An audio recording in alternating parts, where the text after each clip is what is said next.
I won't deny it, I'm a Southsider. You don't wanna mess with me. Got the police rushing at me, but they can't do nothing to an attorney. Said, I won't deny it, she's a Northsider. You don't wanna mess with her.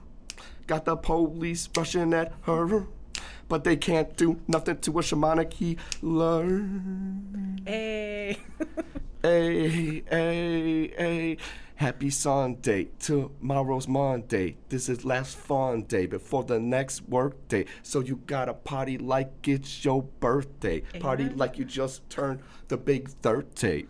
Be dirty, little flirty with your coffee. Feeling good, doing that sauna in your neighborhood. Ooh, Tilsa, tell us about that. Anyway, that was a little rhyme. I'm Brian Tierney.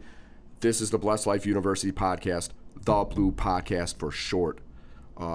With me here today is Tilsa D. Fernandez. She's a Teamster pension fund analyst. She is the founder and owner of Divine Yoni, Divine Wedding Vows, and co-host of the Cafecito con las Chingonas podcast.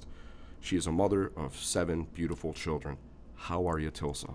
I'm doing great. Thank you so much for inviting me on this beautiful Sunday. Like you said, happy Sunday, Sunday, fun day, Sunday. So it's amazing to come on another podcast on the best day ever, Sunday. So how are you? I mean, I'm good. I'm glad you came. I'm excited. My goal is to do basically one of these a week, and it really helps to have somebody who is willing and who enjoys doing these. And so thanks so much for coming on. I'm glad. I knew we were going to have a fun conversation today. Yes, absolutely. And today's topic, what will it be? Well, today we're going to be talking about a few different topics. Mm-hmm. The law of attraction, mental clarity and inner peace, finding your purpose and aligning to your higher self. I'm going to be mentioning the trip I took, a nice little homebuyer seminar yesterday. Great educational seminar with some of my good colleagues. I went to the Dropkick Murphys show last night and meditation, and I think I'm going to take meditation and just kind of bring it back up more near those first few topics. Right. I feel like it'll fit in a bit better. So the law of attraction, what is that? What is it defined as, or what does it mean to you? So I'm going to read a little quote because I feel like there's so much misconception on the law of attraction, right? Like attracts like and whatnot. So when you truly want something and go after it without limiting yourself with disbelief, the universe will make it happen. So what I like to say, I've manifested a lot of things into my life, obviously. And my journey has been like, affirmations are amazing, right? Like you become aware of the secret and all these affirmations, and then you're stuck making affirmations and you think, well, I just, said all these affirmations, hunky dory. Well, the law of attraction is more than that. Is yes, make your affirmations. Yes, start feeling that, but also start making steps into that, start moving towards that goal in order for the universe to align everything for you to manifest what you want. Any questions? What is affirmations defined as, and what does that mean to you? So affirmations is basically, for myself, it would be meditating first to kind of figure out what is it that I want to achieve in life, right?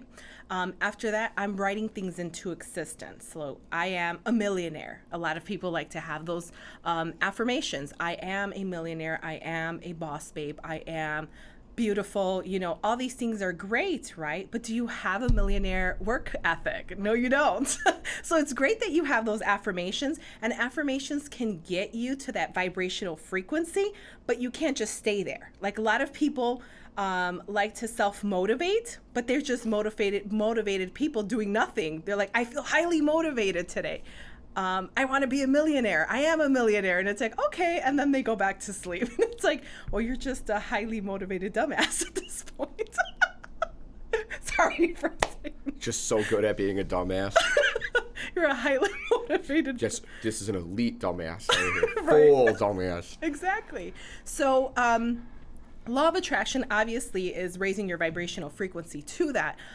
For myself, I had to obviously prior to making all these leaps of faith into my own life and aligning to my higher self, I had to do a lot of self-discovery for myself. It's like, what isn't working for my life currently? What is it that I need to change in order to achieve my greatness? I need to remove all these people or all these things that no longer help. You become the medium of the 5 people you hang out the most with. So if you're hanging out and in your circle, and that could even be your spouse too, you know, people that you have in your constant life, if all they're doing are basic minded shit, then guess what? You're a basic ass motherfucker. Sorry to tell you, you know, you can't be basic plus basic equals basic. Yeah, exactly. Seems like pretty sound math and logic there. Exactly. So I had to do an inventory of my own life. Was it easy? Absolutely not. And at one point in your life, you have to make a leap of faith. You have to jump for it. It's not going to be easy, to be honest. You jump and fall straight on your fucking face, but it's the come up, you know, it's the journey within that. If you have these goals and aspirations and you are a believer of the law of attraction, well, that also means that you have to work really hard and diligently towards your goals, even when it's really difficult. And that is where meditation comes into place, because it's like, fuck, life is difficult. What is it that I'm going to do? You know, yes, let's honor, you know, the fact that, you know, there is blessings in all the struggles, right? Because anything that you want that is higher than yourself or aligning to your higher self, there's going to be a journey, and you should be blessed to be part of that journey. In order to be great or the best version of yourself, you have to go through a lot of shit, you know, but it's part of also not being bitter towards that. You know, when you're going through it, try to glow through it, you know? Well, it sounds like you've got a pretty good handle on that. Yes. Absolutely. It's been a journey. Yes, sometimes it's a little, low moments. And when you think about them, it's like, fuck, did I really go through that? But it makes you that much stronger too. So anyone who's trying to align to the best version of themselves, you have to know and be aware that it's not going to be easy. And there are going to be so many moments of doubt. There's going to be so many moments of self-sabotage, and is being aware of that. It's amazing when you go through it, but when you start learning or you get a mentor, you start reading up on it, it's like, okay, this is part of the process. So after this, cloudy or difficult moment, there's greatness to it, but you have to consistently be working on it. So affirmations do work as long as you are putting in the work all the time. Is it going to be difficult 100% of the time? Absolutely not. But when you start becoming aware of things that don't work in your life, what type of friendships don't work in your life, because let's be honest, like there's some friends that are just around being energy vampires and always need those energy draining, soul draining vampires. Yes, they are. And you can find them in your family. I mean, they're everywhere, right? But you have to become a little bit more aware and conscious that not everyone in your life is there for long-term effects, long-term goals or anything like that. Sometimes some people have to go, and it doesn't have to be an explosion. If you're working on leveling up your business, are you going to be hanging out all the time with your friend that likes to drink and party? Absolutely not, because your goals keep on rocking the free world. But sometimes you do need to relax, and sometimes you do need to party as well, right? Yes. But everything in timing. Nourish the soul. Yes. And sometimes not nourishing the soul, like myself, where I burn myself out. I need some type of, you have to break out of that as well. So a good balance, I would say. Balance is huge. That's one of the 3 or 4 or 5 main things you need to figure out, is a balance between it all. Yeah. That's what I feel. I agree. How do you decide on your affirmations? I decide personally myself as what do I want to be in 5 or 10 years from now? Clearly, I was looking at my notebook that I was writing in 4 years ago. And I was writing that I was going to be a multi-stream entrepreneur.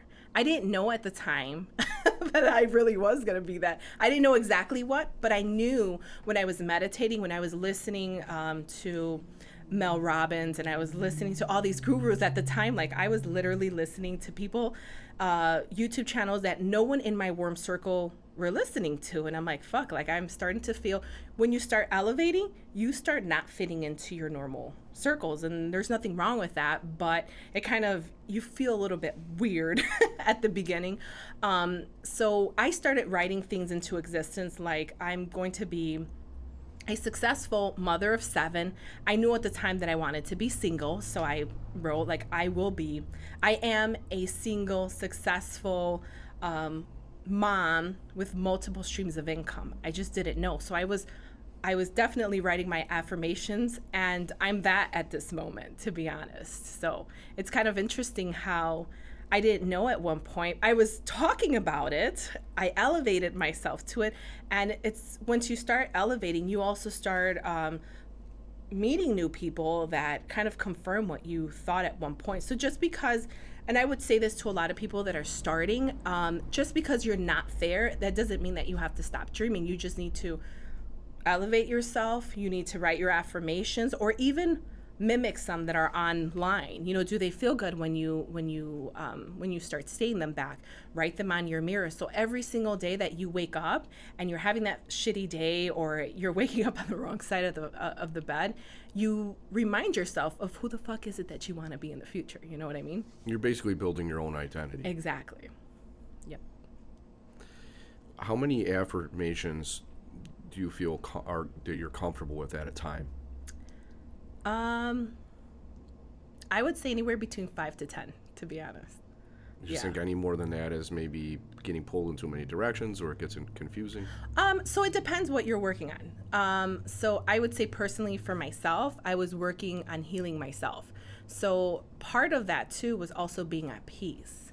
I'm in a place that I'm living peaceful, and I'm okay to sleep 8 hours a day without being worried about upsetting someone else. Like, it may sound weird to someone, but when you're living in a toxic environment and you're pretty much quantum leaping into, living in peace, I would say take an evaluation of what you're currently in and what do you want to change. If you weren't in your current environment, how would you be living your life if money wasn't a problem? So start saying that into existence. So peaceful living environment, unlimited supply of income, positive people in my life, people that want to see me succeed. You know what I mean? So you start writing that into existence. You don't have it. So what I like to do is write a list. I call it the shit list. Write everything that's going wrong into your life. So you write it, you're acknowledging what's wrong in your life, and then you're affirming what you want. So it's like you're quantum leaping, and then you're writing the affirmations that you have it's pretty much what everything's toxic in your life or is not working. You're writing the total opposite, the positive version of it. And when you do your affirmations, you're speaking them as if they're happening right now. And that feels good. It does elevate you, except you could be elevated and not do anything with it. So once you're saying your affirmations and it feels good, it elevates your soul, it elevates your body. Now start working towards that. Okay. I do affirmations. Lately I've been journaling. That seems to help me out a lot. Yeah. Keeps me mentally sharp. Helps my memory, so I remember what the hell it is I did yesterday. I just kind of force myself to do it, and it also allows me to get some things off my chest. Yes. Not thinking about them for too long, or not letting them weigh me down. In terms of like mental clarity, I've been trying to manage energy in the sense of recognizing when my hands are full, literally and figuratively, and eliminating distractions. Like there's somewhere I heard that each like thing that you have, possession or object or whatever, the things that are around you have this energy. And very true. Yeah, I mean, they say they do, but I don't mean that on like for me, like how does it mean to me? It's not like they have an energy on this like supernatural level, but rather they take up processing space in your mind. And so like I try to try to reduce the amount of those things at once. Like when we were getting ready for the podcast today, there's a lot of things that I want to do, but I can't do all of them to manage time well. So the old saying is, when you can't do what you want, you do what you can. Mm-hmm. And so I try to just like focus on my breathing. I've become so much better at doing that. Like, I never really focused on it before.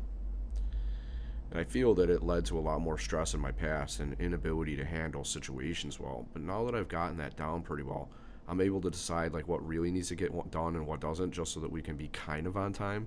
Yeah. Because originally when we were talking about doing this podcast, we said like 4 p.m., 4:30. That's if Kimmy was going to be here. Yeah. But then I was like, well, you know, I had my good friend Richie Paula over here today. Shout out to Richie Paula for helping me put together this cabinet I had here. I need to keep things stored in a locked cabinet so they don't start disappearing.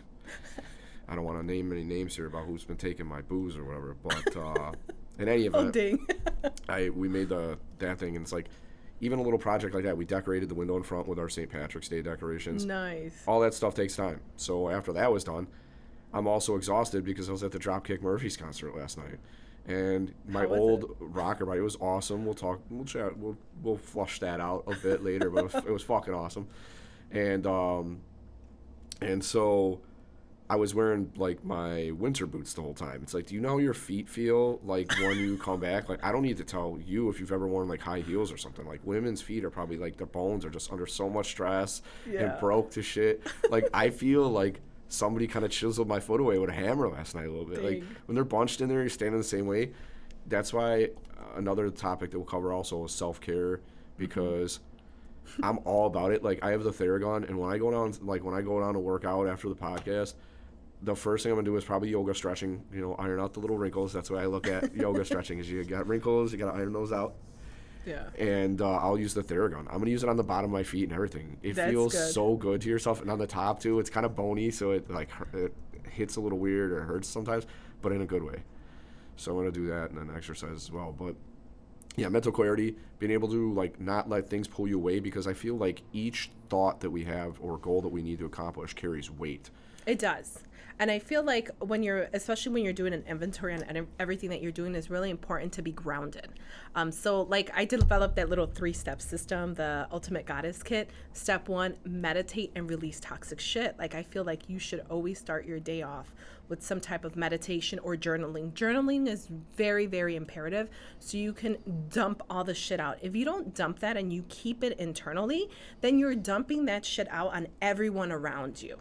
Your business transactions. I feel like if you don't have like self-awareness on that, I feel like your business starts suffering from it. And I don't know if you've ever like kind of taken an inventory like, man, during this time, you know, sales weren't the way they should have been, but I was also going through certain things. And I feel like when we're internally going through things and we're not conscious and we're not working towards them, everything around us is suffering.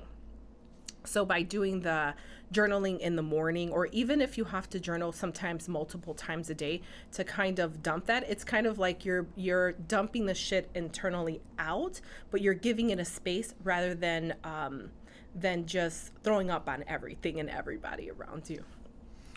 Yeah, I agree too. That's one of the things that that helps me with journaling. And for me, it's like I'm not really a numbers guy. You probably should be in business in general, but also in my particular business. But in terms of journaling and dealing with emotion and having mental clarity, is how I run my team.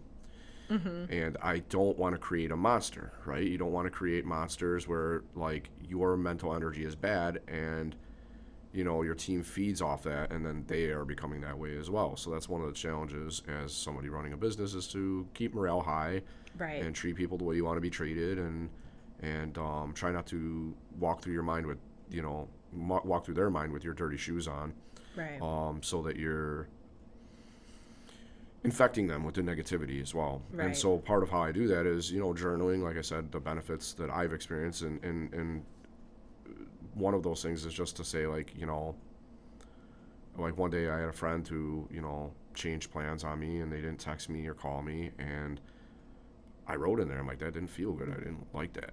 you Right. know, or there's been other situations. That was just like a for example, something that happened to me recently, and I can't remember, but I wrote it down. So maybe it's good that I forgot it mentally, but it's somewhere there to go back or Yeah. something later.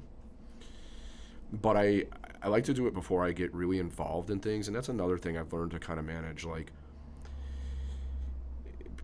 people tend to live their lives in the cell phone age where they're like just comfortable with distractions all the time. Like, you're getting ready to go somewhere and you need to like brush your teeth, or you need to do this or that, or you got to get your shit together, and then you're just stopping the text. Right now, a lot of the time, I'm like, I'm gonna finish this activity all the way through to the end, and then catch up on my messages, because I just feel like you have more stress, or your time management suffers when you're gonna stop to text like every That's true. couple minutes. I like to use, I don't know if you, what kind of phone do you have? An Android or? Android. Yeah. Android. Okay. Well, for the iPhones, there's a new feature on there where if you block out your schedule, it puts it on silence. So whether you're sleeping, it just automatically silences all your notifications, or if you have anything on your calendar, just immediately silence. And I do agree with you, because it takes you away from what you're currently doing. Brushing your teeth in itself is like kind of like a sacred moment where you're just, you're within yourself, brushing your teeth, you're gathering your thoughts early in the morning for the day, and then it's like bam, from doing what you're doing, being self-aware, to like dropping down and being on that cell phone. I agree with you. Yeah, I did stop, because there was a time where I'd be in a bathroom, and like about to get in the shower, and I'm still texting. It's like, no wonder you're late for your 9 a.m. or whatever. You know what I mean? Like, sometimes you gotta just like. Those self-care routines are very important. I use them a lot to kind of build when I take showers, in particularly, or take baths. Like, those are my moments where I'm like, I also visualize as the water's hitting me that it's washing away all of my insecurities. So I'm just like, I am releasing anything that does not align to my higher self. So I legitimately use my showers, my bath time, my self-care in the morning, to just visualize everything like a dumping ground. What do you do with people who, or yeah, I guess what would you do with people who distract you from your affirmations, or work counter to them? So like, I've had a lot of friends throughout the years that I kind of had to like, kind of had to like let go.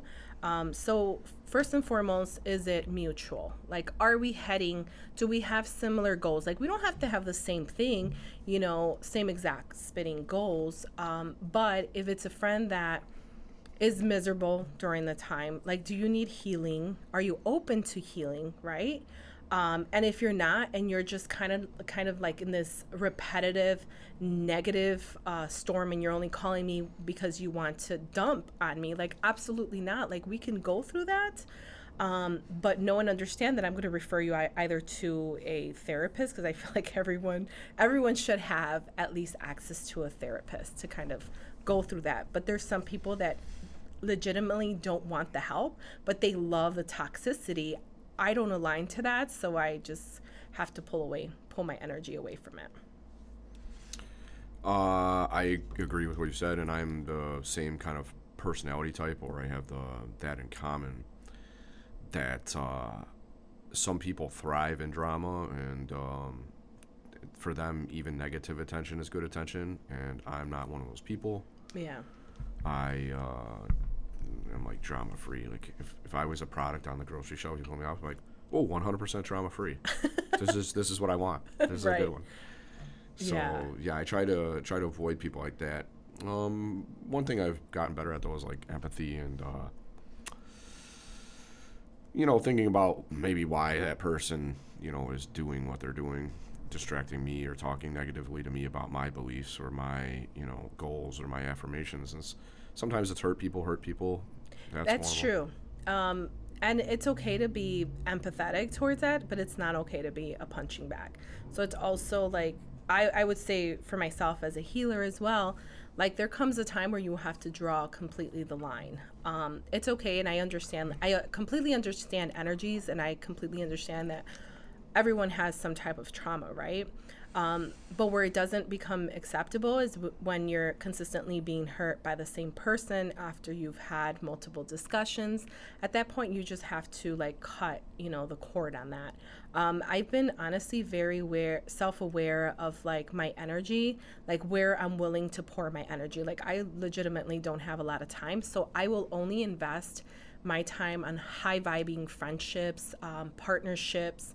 And I think it's something that, although a lot of people will say like, well, it's been my friend since high school or grammar school, at one point you have to cut them off. Or you could just stay there and be their punching bag. But how does it feel? It brings your vibrational frequency low every time you have to deal with certain people. And I will say, like, monitor how you're feeling around certain people as well. Sometimes if you, especially like when you're in business, you're constantly meeting new people, you're constantly going to all these events.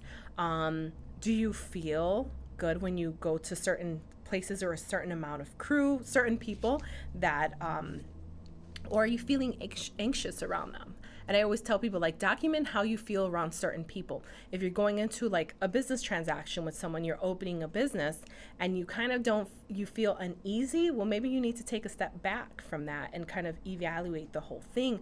A lot of bad deals, often you've had that intuition, right?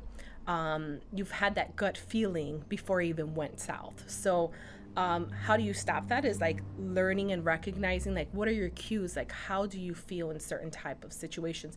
Journaling is a really, really good thing because you start looking back and you start quantifying, you start taking an evaluation, an assessment on where is it that you went wrong or certain people or whatnot. People, situations. Thinking about what problems you had, you could probably plan better for your strategy as to how to deal with it. Right.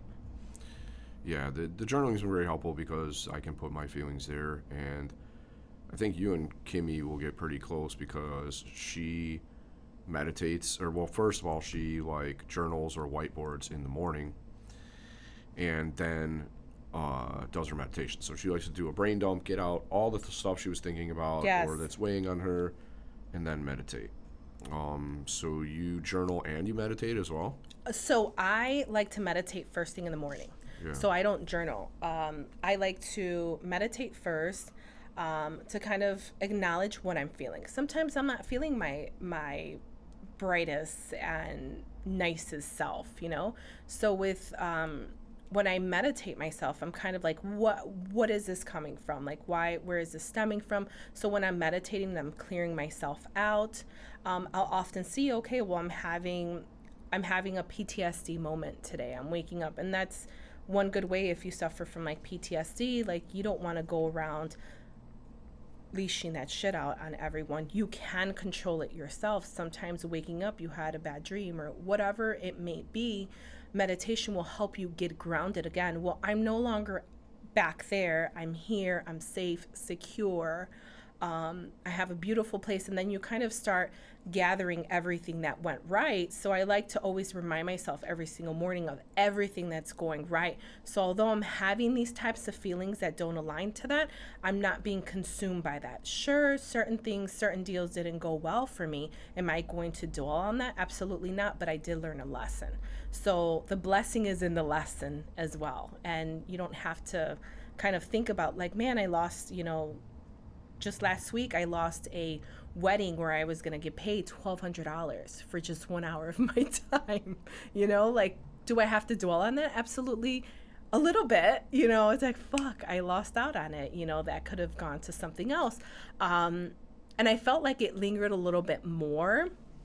I think for me, on that particular deal, the husband wanted a white male to conduct a ceremony, and I'm like, well, this is a minority run company, so I don't have white males that work for me.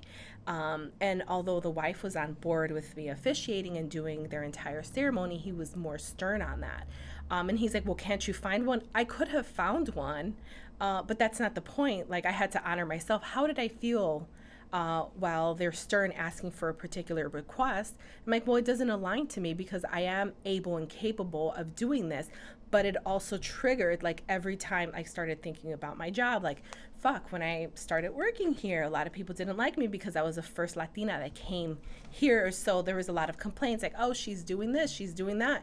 And it's like, fuck, do I always constantly have to compete against someone else, another white person? And it's like, no, I don't. I really don't. There's shitty people out there, absolutely recognize that is, but I don't need to feel some type of way because I'm Latina. And a lot of people stay stuck on that part where, like, fuck, I'm never gonna get ahead in life because I'm not white. And that's not true. Yes, you will encounter a lot of bullshit, but that doesn't mean that you're not less than because you're a person of color. So I had to, like, really take an evaluation on why is it that the money was good, however, at what cost, you know? And I probably would have felt really shitty had I fulfilled that. So I'm like, you know what? We're going to have to part ways. I gave them their deposit back. I'm like, I'm absolutely not. I'm not doing it. Well, yeah, I mean, person, like, shouldn't have to necessarily be a white male to do a wedding ceremony. Right. So, right. I don't know if this is the picture this guy had in his mind. Like, this is how it's going to be. Like, yeah. You watch too many movies, man. There's right. other people who can do your ceremony, you know? Exactly. And beautiful. So this couple actually attended one of my ceremonies, and they're like, oh my God.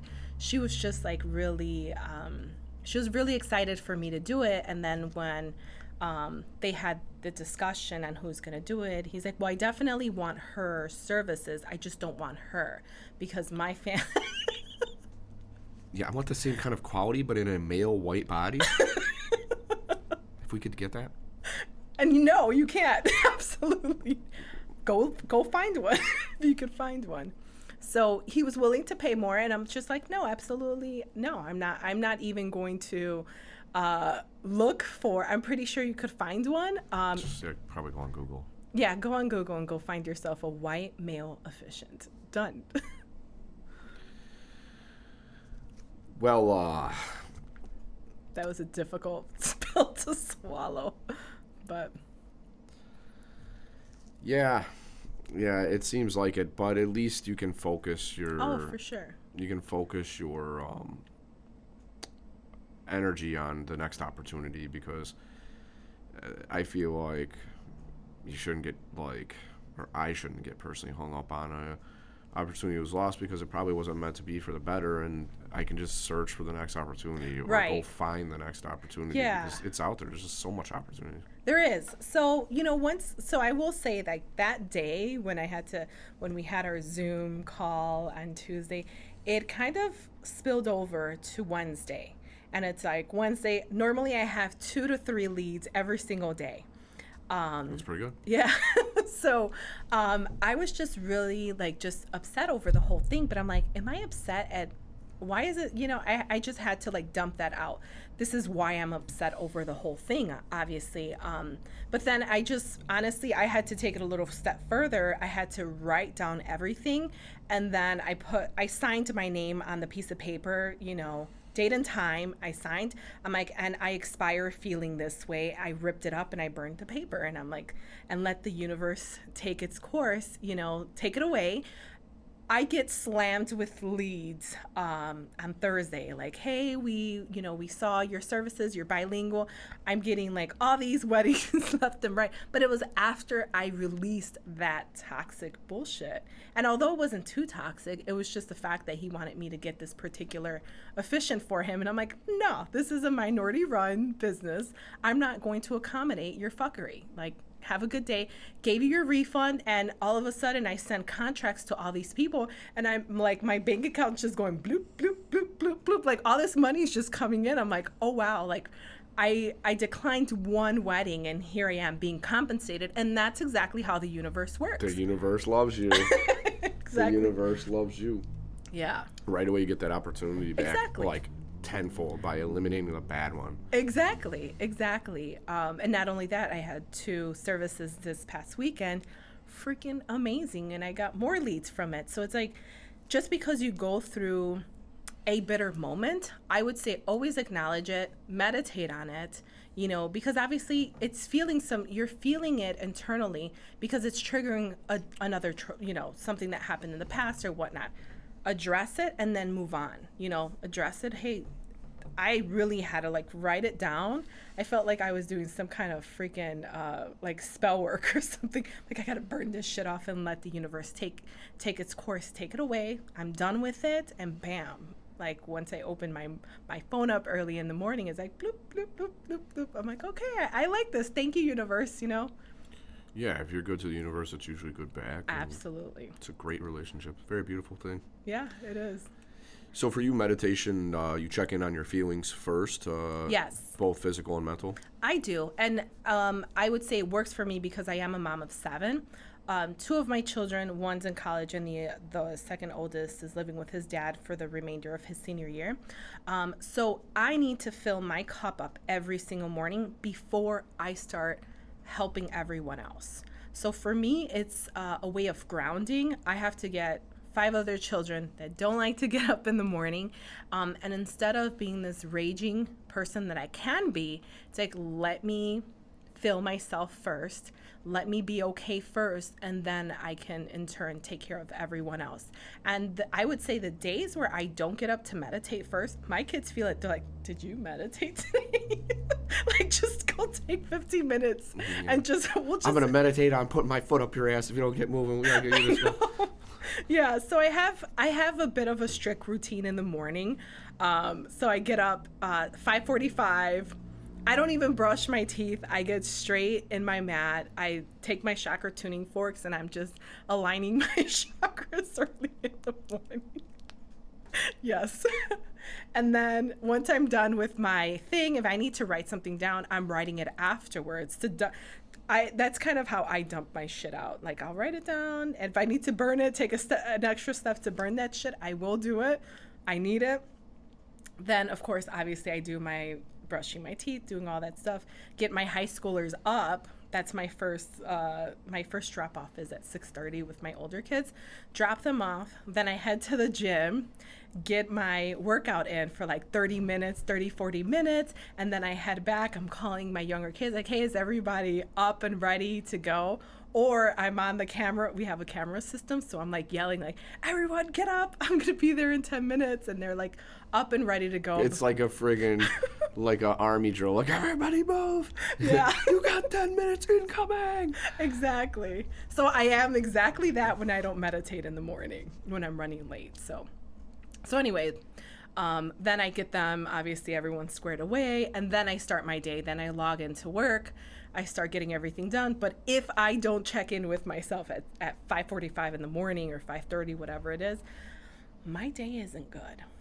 I just feel like I'm constantly trying to overcompensate, or I'm always running behind when I don't do it. I feel like something's missing throughout my day.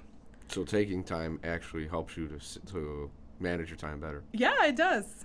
It does. And writing, so I have a schedule too. So days that I follow. Are you good at keeping it? Yeah, I am. Just wondering. Some are not. They have a schedule and it's you're late by an hour to the first thing or the second thing. Shit.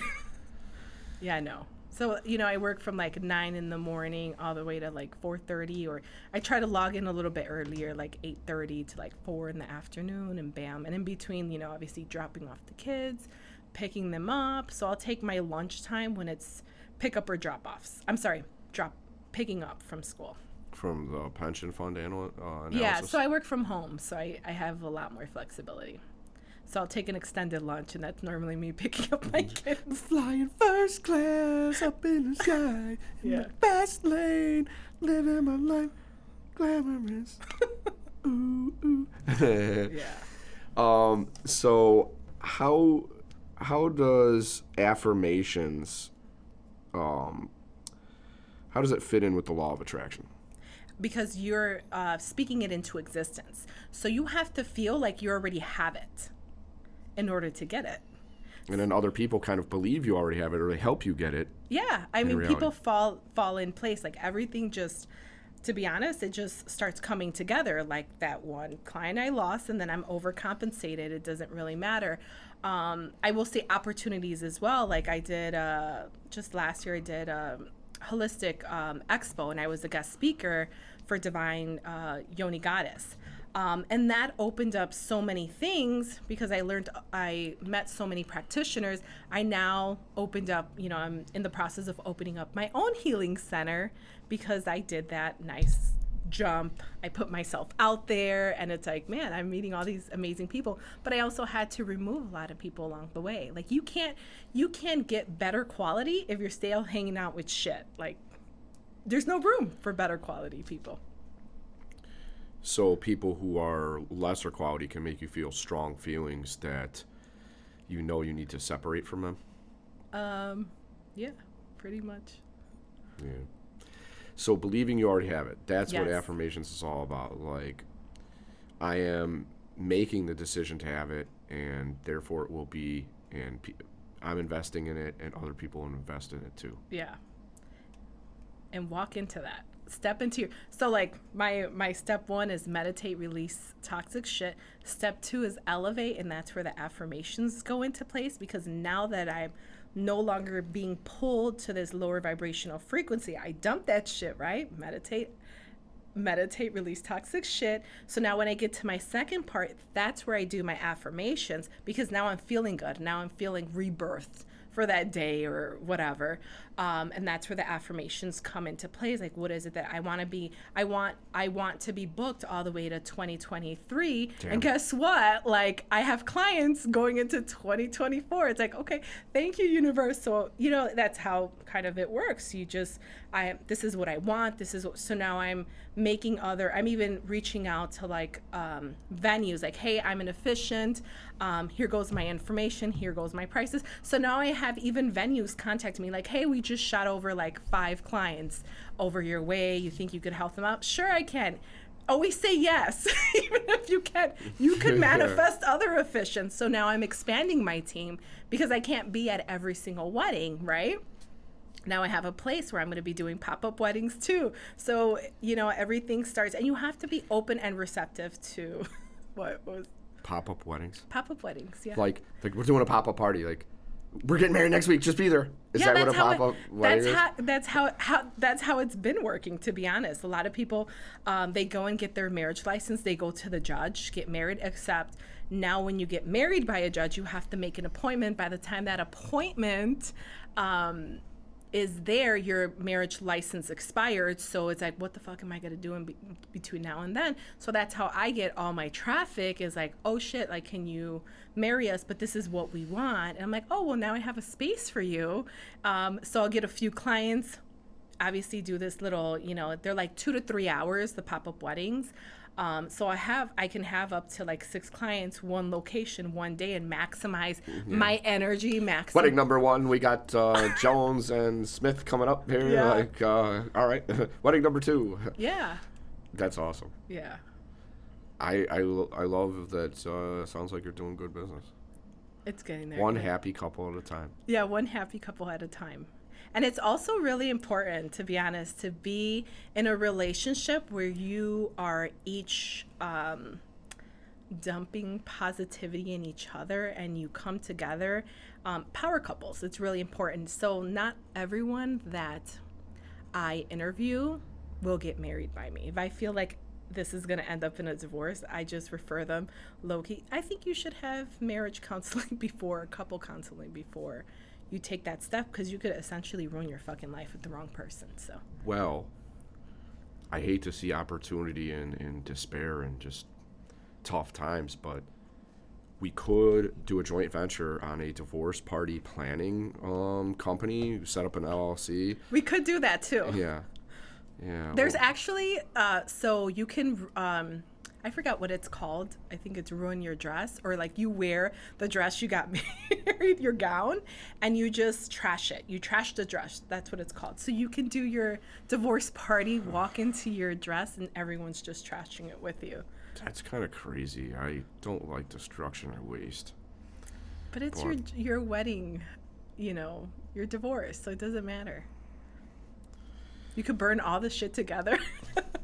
Yeah, I don't know. I mean, I guess. Or if it doesn't fit right anymore, you could be like, goals 2023, fucking Remember how good I looked in my wedding dress? Well, I'm gonna get back in that fucking thing. You know what I mean? I mean, yeah, I can see that too as well. I don't know.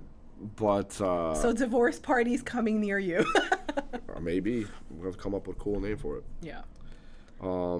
Divine Divorces. Oh shit! Like, we got your party. Divine Divorces LLC. Yeah. And so mental clarity and inner peace help with the law of attraction, and that's why you meditate Yes. and feel good before you, so that you can attract Yeah. these things from the universe. And just think about that. I want people to like kind of evaluate themselves. If you're constantly thinking about toxic shit every single day throughout your day, and you don't dump that into a piece of paper, that's the energy that you're walking around with, and therefore you're going to attract it automatically. Like, just the same, I feel like everyone is, especially a lot of people that I know, they're great manifestors, right? But they manifest the shit out of bad shit too. It's like you manifest instantly who the fuck you are or what you're attracting. So monitor your feelings, monitor your self-talk to yourself, because that's what you're taking out to the universe. Yeah, and I feel like what you put out to the universe, you can literally change somebody's day or Yes. change their tune very quickly. I was at the Dropkick Murphy show last night, and I bought this shirt, which is fucking awesome, by the way. I'll show it to you more later, because on the back of it, it says, "I keep my fists raised up," and I'm like, fuck yeah, always be like fighting like a fighter. You ready to go? And that's that hardcore, Boston Irish mentality there from the Dropkick Murphys. But the guy was rude to me, and I was like, Oh shit. yeah, I mean, I don't know, maybe he had a bad experience with somebody before I went up to the shirt stand, but he started hitting me hard. I'm like, all right. So I then, like, the way he came at me, I'm like, I'm not gonna be emotionally manipulated by some motherfucker who I'm trying to, like, they have a job, I'm there to purchase Right. a product from their job. I don't need the snotty bullshit or whatever, right? Yeah. So I literally went to be like, I can't say this in any more plain English. This is what I need. It's right there. Like, what are we doing here? You know what I mean? And the guy, he got the shirt for me or whatever. And I was like, I don't know if he felt like maybe I had said something weird, or if it was just, prior customer, he was just having a bad day, or whatever his deal was, right? But I threw him a $5 tip in the tip cup. I go, that's a small fin, hit him with a small fin, and he goes, oh, thank you. And I was like, That probably changed his well, I kind of let him entire- know I'm not just another dick trying to buy a fucking shirt from you, man. Like, I'm a cool guy. Like, you know what I Yeah. mean? Like, understand, it's not easy. But Fucking. can you imagine if you were at a lower vibrational frequency and you encountered that? Like, it could have gone really, really bad, Yeah, but the thing about me is that I'm so glad now that I'm, controlling my breathing. Mm-hmm. Therefore also controlling my emotions and not having emotional reactions, but also not allowing people to manipulate me with emotion. Yeah. People like to do that. They like to play these fuck shit games. And that's why, like, yesterday, it's like, if I was, like, nervous or something, I might have let this guy, like, walk on me a little bit or Yeah. make me feel bad. And I'm like, no, I'm here to enjoy the fucking concert, which I did my affirmation. I'm gonna have a fucking good time. Yeah. And then- You're calling it into existence, and it doesn't and even I'm like, matter what this happens. shit ain't slowing me down. I need to get my shirt so I can go out there and enjoy the show. Let's get this thing over with. You know what I mean? Yeah. So anyway, I don't believe in being manipulated by emotion either. So I feel like in this world, if you do give people an inch, they'll take a mile. It's unfortunate, and that's just the way it is. But boundaries are fucking good. You know what I mean? Yes. Yes. Stand by them shits. Fucking, be a firm believer in there. Yeah. I'm definitely a firm believer in boundaries because I like to protect my energy at all times. With anyone. That's even with family members. Like, my mom and I love her to death, but she likes to cross those a lot.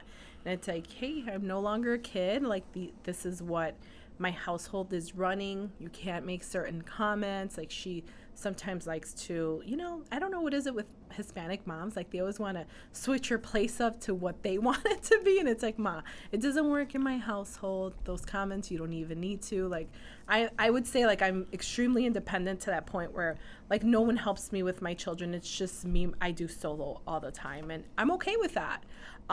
With hers, like, she always wants to, like, come and cook. And it's like, I love that kind of stuff, but I also want to do my own thing. I also want to be at home by myself. She's like, you're always alone. You're very stubborn. And it's like, I'm in my own bubble, Ma. Like, I'll see you on the weekends, She likes to cook a lot. I think she wants something to do. Is she good at cooking? Like, She's really really good at cooking. Better than me. But you like to do your own cooking. I do. Yeah. What's your mom's name and number so I can reach out to her? She's good at cooking? She's good She at likes cooking. to do it? She loves to do it. Yeah. Okay. But if you have no use for a mom to make food with TLC, then maybe we could figure out something. Yeah. Her thing is like, oh, you're adding too much stuff to it. This is why you're fat. I'm like, Mom, I work out every single day. Like, why are you calling me fat? Yeah. Easy. Take a look in the mirror first before you start hitting me with the stones. So, yeah. But obviously, like, when you're going through anything, boundaries are really important to set with other people because you don't want them consistent. It doesn't even matter if it's even with coworkers. Like, you should always protect your energy. Like, that should be, standard at all times. Finding purpose and aligning to your higher self. How do you find purpose? Purpose would be, for myself, how I discovered it. I actually like to see other people win. And what do I mean by that? Like, people that are struggling, I was a teen mom. So my purpose in life is to show other moms and other teen moms that their current situation does not define who they are. So my purpose in life is to help as many women align to their higher self. If money wasn't an option, what would you be doing? And yes, we are sometimes in a time in our life where we have a lack of it. That doesn't mean you have to stop working towards your goal just because you don't have it. You have to work at it consistently and know that eventually you're going to get there. And I would say, like, I'm a product of that too. I was a teen mom at 16, and I have blossomed into a badass version of myself. It wasn't easy, right? We have to acknowledge that it's not going to be easy. But as long as you know in your heart that there's more out of life, and hang on to that faith and start working towards it. What advice do you have for people to find their purpose? I would honestly meditate. Like, what are the things? Write down all the things that you absolutely love to do. It could even be like gardening. If you like to fucking garden all the time, you could become famous just for that. Open up a YouTube channel to explain, how to garden. You may like to collect shit. If that is what you like, that is what you should be doing majority of your time, or at least bringing traffic to that. I would say your purpose is something that you can do effortlessly and easy, and you love and enjoy to do, whether you get paid or not. That is so a passion. A passion. Yeah. That's what I feel like. I had my cousin on the podcast last week, and he retired after like 27 years in the military. Was his identity and his way of life. Oh, wow. The routine and teamwork and working within a hierarchy. And so for him, he was like, for a while kind of trying to find purpose. Nobody tells you how to do that, and even if they did, you still have to figure it out for yourself. Right. Because it's personal to you. Right. So I told him, for me, what makes me happy, the way I find my purpose is that I find my passions and I pursue them with my all. Right. And, I'm comfortable now at my age, I'm 37, that I understand things are a process. It doesn't all come at once, but you do have to take the small steps and try to do them consistently. So he did find some purpose. He's doing running now to raise money for veterans and things like that. And he is considering opening up like an LLC to help the homeless or people who are in need due to substance abuse or to just financial need. And he could even be a coach. He is a coach. Yeah. Oh, nice. Okay. Yeah, he coaches like softball, baseball. and I think a couple of other things is needed. But he has 2 daughters, so he kind of helped to like coach their teams, or maybe like once he coached them and they move on to next grade, they might still need somebody for the 7th grade or something, so stay and Right. coach those kids too.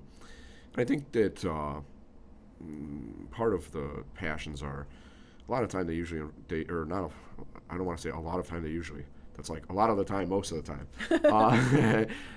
A lot of times, the passion involves helping others. Right.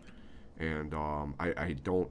It's crazy. Like I don't know what it is about it, but helping others lifts you up as well. It sure does.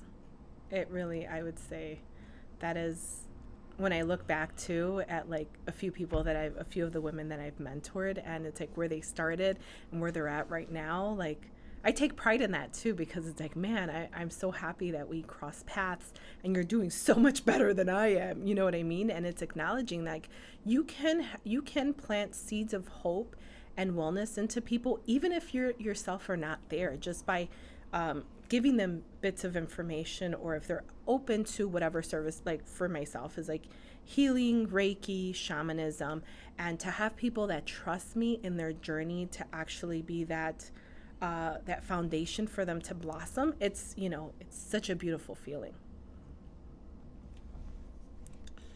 So find your purpose, and then aligning to your higher self is eliminating the barriers eliminating the barriers you have to living the life you really want. Right. So for myself, that would be like my step 3, step into your motherfucking power. Like now that you've done step 1, meditate, release toxic shit. Step 2, elevate. After you're up here with your energy, now you got to step into your motherfucking power. It doesn't matter if you get hit. You just have to keep going. And sometimes you have to turn right or left, but you just still have to continue to go and take active steps, not giving a fuck what other people think too, because your passion, your purpose in life may also cause your friends or family to think that you're crazy. Your passion and your gift is something that God gave you, not everyone else to understand. And sometimes you have to become a little bit of a hermit, and just work on yourself and work towards your goal and just continue to go. If you ever have discussions with friends and they just kind of think you're fucking crazy, you're talking to the wrong crew. I mean, that just tells you honestly, are they thinking that you're crazy, or are they not understanding? If they're not understanding, you could have a talk about like, what are your ultimate goals. And a lot of people are understanding on that too. But when you step into it, you also have to be aware that you're going to be hit hard from different places, but you have to get up. And every time that you do, I would say, overcome an obstacle, you get that much stronger. Like you're like, hey, when's the next one? Come at me, motherfuckers. I'm going to accomplish that one too, I find that my dad always used to say you have to be an independent thinker. Mm-hmm. And that applies a lot in the current world that we live in, with everything that's going on. And at the end of the day, with all the constant information that we are being bombarded with at all times through our phones and TV and radio or whatever, you have to be able to make up your mind about it at the end of the day. I think part of doing that is knowing yourself really well and knowing your preferences. So, for example, I had a friend who I learned a lot from. He's a very reasonable person, which really helped to deal with people. And so when I wasn't sure what to do, I would ask him for advice. Sometimes I'd ask my dad, and sometimes that didn't go so well because he had this like scorched earth policy of burning bridges and like, they fucked me once, they'll never fuck me again or whatever type of thing. And it's like, well, it doesn't always work that way. Sometimes some bad shit happens and, it was a one-time thing. I guess you got to make that judgment call. But knowing yourself and knowing your preferences, because sometimes advice can be good, it just doesn't suit your personal preference. And so I've had the same person who's very reasonable and very good at navigating social situations and friendships and relationships, to not taking their advice and excelling at what I wanted to do because I didn't listen to somebody who was saying like, you're not this, you're not that. And it's like, well, I decide that. Right. And so when I started doing that, I have then shown somebody who thought that like that's not achievable or that they're doubtful about my ability to do that, Right. that look what I've done. When you haven't seen me for a while, or I have that space to work and operate, I'm exceeding where you thought I would be. Right. So a lot of people have a problem with the old version of you, and they'll have, and I could say that too. That's happened to me a lot. Like, how the fuck are you a single mom of 7 but doing all this stuff? Like, you shouldn't be doing that. And they have a problem with seeing that you've all started at the same place, but you're outpacing them. You know, and Do they feel dumb, do you think, or something? I feel yes, it is. Like, what am I not doing right? I'm not smart enough. Or I'm Instead of acknowledge, but the thing is, like, that's part of being an empath too. Like, you're understanding, like, I get that the reason why you're judging me or you're passing on all this negative advice is because you're at a lower, but that's where it's very important to kind of assess your friends. If they're at a lower frequency, you shouldn't be asking, or you shouldn't be accepting advice from someone like that. And even if they weren't doing good in life, by them just embracing that you're doing good, you know what I mean? Like, oh man, that sounds complicated. I wish you nothing but love on your journey. You know, that's a different type of friend. You could keep that friend around. But if this friend is here and you're working towards here and you're right here and they're having all these issues with you, trying to move up, like that to me is like, I'm not even going to keep you in my warm circle going forward. I want to have people in my crew succeeding, because then it's kind of like, We're all succeeding. Shit, at this. motherfucker Mike made it. Well, now we're all sitting in VIP. It's fucking Right, good. Like, exactly. you can get us in. Like, you know what I mean? Exactly. Like, be genuinely happy for people around you, even if they're succeeding above what you're doing. You know what I mean? I've never honestly understood that. Or like a lot of people judge me because I didn't finish my bachelor's. Like, so what? I'm still doing great without a I'm piece doing of paper. great, and I got less debt than you, motherfucker. I mean, I do have a lot of debt because I dropped out my senior year. So you had the 3 years leading up to that, or 3.5 years? Yeah, so I haven't gone back because I also owe DeVry money. So they're like, you have to pay it in order to come back. And I'm like, fuck you, motherfuckers. I'm still doing really good. So to me, it's like, I may go back just to kind of finish it off, obviously, because I started it. But You can get by without it. I could get by without it. Yeah, I really could. 20 credits away. Yeah, you might want to. Yeah, I could get them done. Yeah, well, there was a long history of stressing the importance of education in America, and that's mostly because Right. a lot of the immigrant people that came here didn't have great educations. They always wanted, well, now we're in the fucking land of opportunity, and you're going to get your education. Right. And you're going to be somebody, and you're going to be big and important. So that's how my dad thought. Coming from Ireland, the people who had college educations back there were like the elites. Right. You're like, oh, that motherfucker went to St. James in Dublin or whatever. You know what I mean? It was a big deal. Like they got Yeah. educated. Like all the people that control the shit, they're educated. And now my kid's educated too, so maybe they'll run shit as well or whatever. Yeah. But you can do well without. Oh, without a absolutely. college degree. Like, you entrepreneurs hire educated people. That's the thing. Entrepreneurs don't necessarily have to have the education for it. You just have to have the passion and the love and step into that. And obviously now you're hiring a CPA because you need someone to manage your money. You know what I mean? Like Yeah, it's funny. Like you went to school to work for an entrepreneur that didn't have the same education that you did. But we do get educated. I will say entrepreneurs self-educate a lot. We go to seminars. We do all sorts of cool things. That's equivalent to what a college degree is. I feel like in college, you just learn from a textbook, but you're not a lot of, I would say, accounting is a very important class to take. Like, everyone should take that. Basic English, and that's it. Like, everything outside of that is just fluff. we'll talk more about the Unless you're going to school to be an attorney, a doctor, that's important. But just in general, like business administration, like I think that's one of the most useless careers or college diplomas you can fucking get. Like, well, we're gonna have to get somebody on who has one who can like argue the other side or whatever. But yes, I don't know. I mean, But yeah, I mean, I think people can do well without a college degree. My sister-in-law works at Starbucks, and she's making good money as a manager. Like, Right. when I heard what she made, I'm like, that's pretty fucking good. You know what I mean? Yeah. She's not a Teamster, but she's got that fucking. I think they're she's got trying that to strong- unionize. Yeah, that's funny that you bring it up because yes, that is correct. Can you Yeah. believe that? Fucking A, man. Like, Starbucks.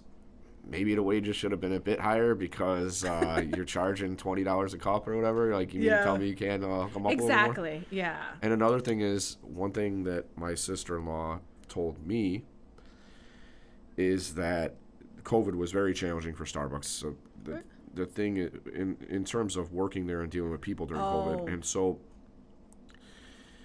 Starbucks, you know, they have this, you know, their corporate policies in place.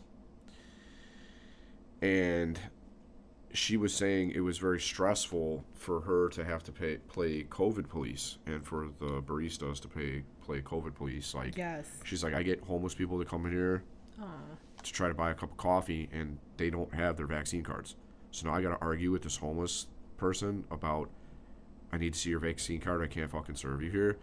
Well, I thought they can. They just can't stay there in the restaurant, right? I don't think so. She said she was asking, like, upper management if they could just do drive-through only so that they could avoid having to ask for the vaccine cards. So I don't know. I mean, that is interesting. I'll have to ask her more about it, but maybe certain companies have their own individual corporate policies, so even if it's not like the city, because you're correct, I believe. I think the city's thing was if you're going to stay here and eat, you have to show the proof of vaccination. Because when I went to McDonald's, they just eliminated that problem by just closing off their dining room. So now you can't go there and sit down. Oh, okay. Yeah. Like, do you know how many people who had just, like, routines of people watching at McDonald's? Like, when you're old and retired, you gotta go in there and see what fucking people are doing, right? You know, you sit down, you have your coffee, maybe a fucking hash brown or like a, you know, an Egg McMuffin, and you stare at these people, right? It's the same, you know, there's Stan over in his fucking booth, just looking around at people, saying hello to the workers. And they do it every single day. Like, that's their thing, you know? You just eliminated their routine. Yeah, you killed their fucking routine, but that's what they did to avoid having to ask for vax cards and all that, just close the inside. So it's like, well, anyway, fuck all that. Fuck you, COVID.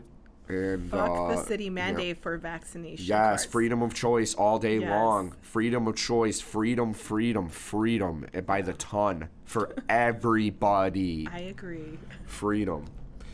What is for you personally, your higher self? How would you define it if you were telling somebody else? What my higher self is this. This is me. This is my higher self. Yes. Well, obviously, it's who I've become today.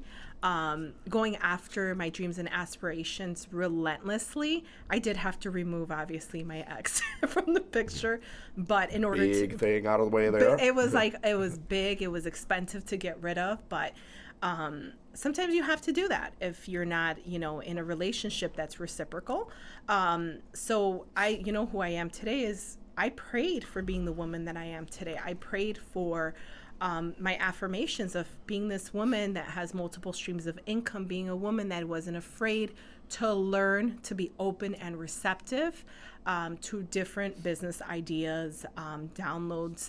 So I am obviously I'm not stopping here. Like, I've reached my point where I'm like, wow, like, I did it, right?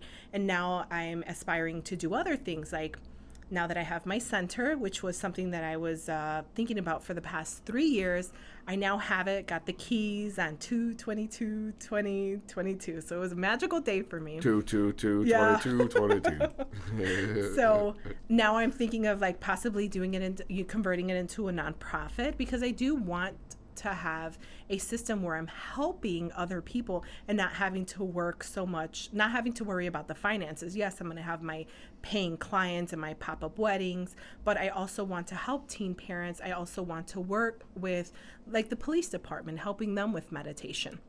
Police officers or any first responders, there's so much trauma going out there. There's all these things that people are consistently working on that need an outlet to kind of relax, learn how to dump all that shit, you know, and we could be a better society tomorrow. Hell yeah. Yes. I think that teaching medication to students, even at an early age, is going to be really important going forward with in the age of cell phones and social media. Yes. Controlling your feelings in the midst of all that shit is going to be super important. This shit hit us like a tidal wave, and we didn't know it was coming. But I just hired somebody who's 20 years old, and I was questioning her attention span at first and her ability to really focus on the work, you know, because it seemed like there was a curve there, a learning curve. Yeah. I would say like probably trauma, addressing the inner the inner things that are going on that's preventing that person from being their higher self, you know? The best version of themselves. One of your affirmations as part of your higher self was getting your own center. Yeah. Being, having my place for others to come in. So come in and heal, having a space for just that. But it became into obviously pop-up weddings as well. So it's a 2-in-1. So which came first? They both came in first. So this is a thing. Well, but which one were you able to work, like actually do first? So you had your pop-up weddings because you just started marrying people once you became an officiant? Well, I started officiating 7 years ago. Okay, you've been doing that for a while. For a while, yeah. I started with a friend, and Divine Yoni Goddess, that came later on, like from my own adversity. Like, man, this is something, these are tools, the tools that I learned after, I kind of felt like everyone needs to know about this. Like, people are going through shit and not knowing that there's a healing component that you have to go through in order to be the best version of yourself. I don't, to be honest, me personally, maybe someone else can, like quantum leaping without dealing with the trauma. Like, there's no way, because your trauma will consistently creep up and keep you down. Once you heal from that and you've spent enough time doing that, then you could become this better version of yourself. Heal from the trauma, become a better version of yourself, achieve your affirmations. Yeah. And then repeat with a new affirmation so you can grow. Exactly. What's the next one for you? The next one for me would be getting my broker's license. Real estate or mortgage? Real estate. Okay. Just got to work hard and pass the exam. I know. It's been tough. It's definitely, I would say for because I'm always working, I don't have a lot of downtime to study, but... You probably also would have a lot of time to do real estate, though. I would create a team. Not trying to poo-poo on your affirmation, but yes, you would need somebody because you're busy enough already. Yeah. 7 children. So my idea for obviously once that time comes where when I do get my broker's license, I'm most likely going to leave my day job at that point. They say that if you're going to go into real estate full time, you should have a 6-month safety net at least of income stacked up, so that if you're not closing a lot of deals, you're not doing well in those first few months, that you have that safety net. I would definitely have, before I leave, I won't just get my broker's license and then just quit my job. That would be ludicrous. Fuck you! I will go into work like, fuck you, fuck you, fuck you. My goal is to obviously start I have a lot of clients, especially with Divine Wedding Vows. What do couples do when they get married? Their next goal is to buy a house together. So I have that. You're just taking a whole process from start to finish. Yeah, so I have clients that I can close down. My problem is in closing people down. So I would most likely just piggyback on my own clients. Then I have obviously my brothers and sisters and Teamsters, where I could probably do first-time home buyers. I'll get my sister certified in credit repair. Like, this is what you're going to do. Jesus, assemble a team. This is the takeover plan. This is domination, right? I'll have Brian as the attorney, you know. Well, thank you. I appreciate you thinking of that. Yeah, so I strategically kind of plan things out.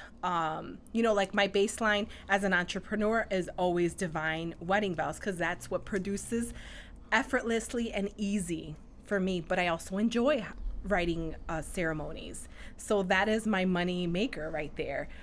divine Yoni goddess, that's more so self-care and teaching others, so it's not as fast pacing because that's more of a hobby, but it's a hobby that has also generated income for me. Well, you're going to be a very unique realtor who is going to be able to market really well, because it could be either way, where they're buying their home first and then you marry them afterward. Or that too, yeah. Or vice versa. Because you don't want to miss that part of the market. Some people do buy the home first before they tie the knot. But in any event, if you show those pictures, like closing day, them holding their keys, and then wedding day with like you being there and everybody smiling and like kiss the bride or kiss the husband. Right. You'll And then just I'd nail like it. to get into flipping too. Like I love projects. I love freaking projects. But I would create my home. Divine Demolitions with Tilsa. I would love that. I actually like breaking shit. You're gonna have your own fucking TV show on TLC or whatever they call that channel, the one cable channel. Yeah. The one that like Martha Stewart's on or whatever, Snoop Dogg. They do that little show together. That would be cool. Have you seen that show? No. So I don't watch TV at all. Just YouTube one day, and maybe we'll do it after the. Well, I don't know. You probably got to run after this, but definitely check out a video of like, I think it's like recipes with like Martha and Snoop. Okay. And she cooks it, and he's like, "Ooh, this shit's good." And like, they'll work on their recipes together. It's crazy. That's cool. Yeah, who would think? But yeah. So anyhow, I mean, if you do the weddings and the closings, you could have those side by side pictures. You'll be a very unique person in that regard until other people start copying you. But it's all good. It's okay, but I'm the first, and it's okay because you know what? If anyone else can, You heard it here first. She's the first one doing yeah. this. At least the one I know of. Maybe Yeah. somewhere else in the nation, but here. And the houses, like I'm really intentional on like anything that I do. The spaces that I go into, I like to energetically manipulate them, like with crystals or whatever. So as a shaman, I can clear things really quickly. So I want to create or be part of obviously flipping with intentional homes, like putting jade in there, like infusing the houses with prosperity, love. You're in a better place. Exactly. Your They house. get in there like, oh, it feels like home. Yeah. So I definitely, I feel like I want not only to create new spaces, but I also want those spaces to create memories. And of course, that's so cliche, but I want it to be a safe place. Like your home should always be safe, and it should be a place that you replenish yourself, you relax. So every single room would have a different crystal in there, depending on what is it for. I don't know. That's just an idea, to be honest, but I think it's a pretty cool one. Well, yeah, you could flip, but it's at different times. I just talked about this yesterday. I was doing a home buyer seminar for first-time home buyers. Mm-hmm. And the inventory is low. So as of July 2021, there were 10 home buyers for every one home that was available nationwide. Wow. Yeah, it was actually a little worse than that, but if you talk in round numbers, that was pretty much it. What that also means for you, though, if you're trying to find properties to flip, is that good ones are harder to come by. Mm-hmm. And they're higher priced when you do get them, so your margins are lower, but also the sales price later is higher now because of the demand. But they're harder to get good properties.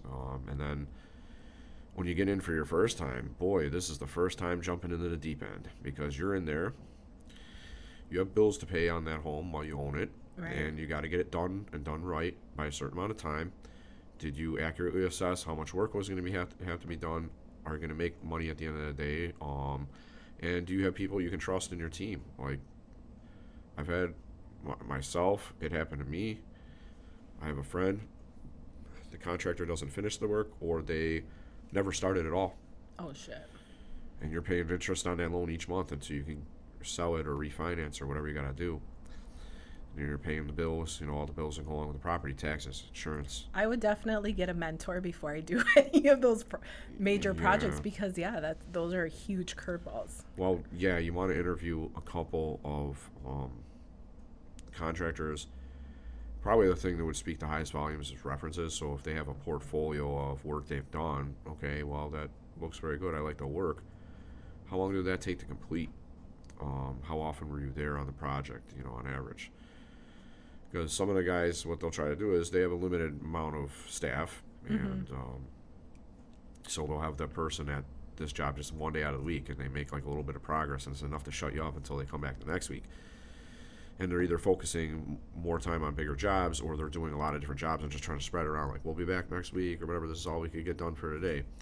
So when the clock is ticking and you're paying all the bills, you want to make sure that you have somebody who's going to get the work done in a reasonable amount of time and get it done well, so that you don't have problems later with people coming back to you asking for repairs or trying to sue you for like shoddy work.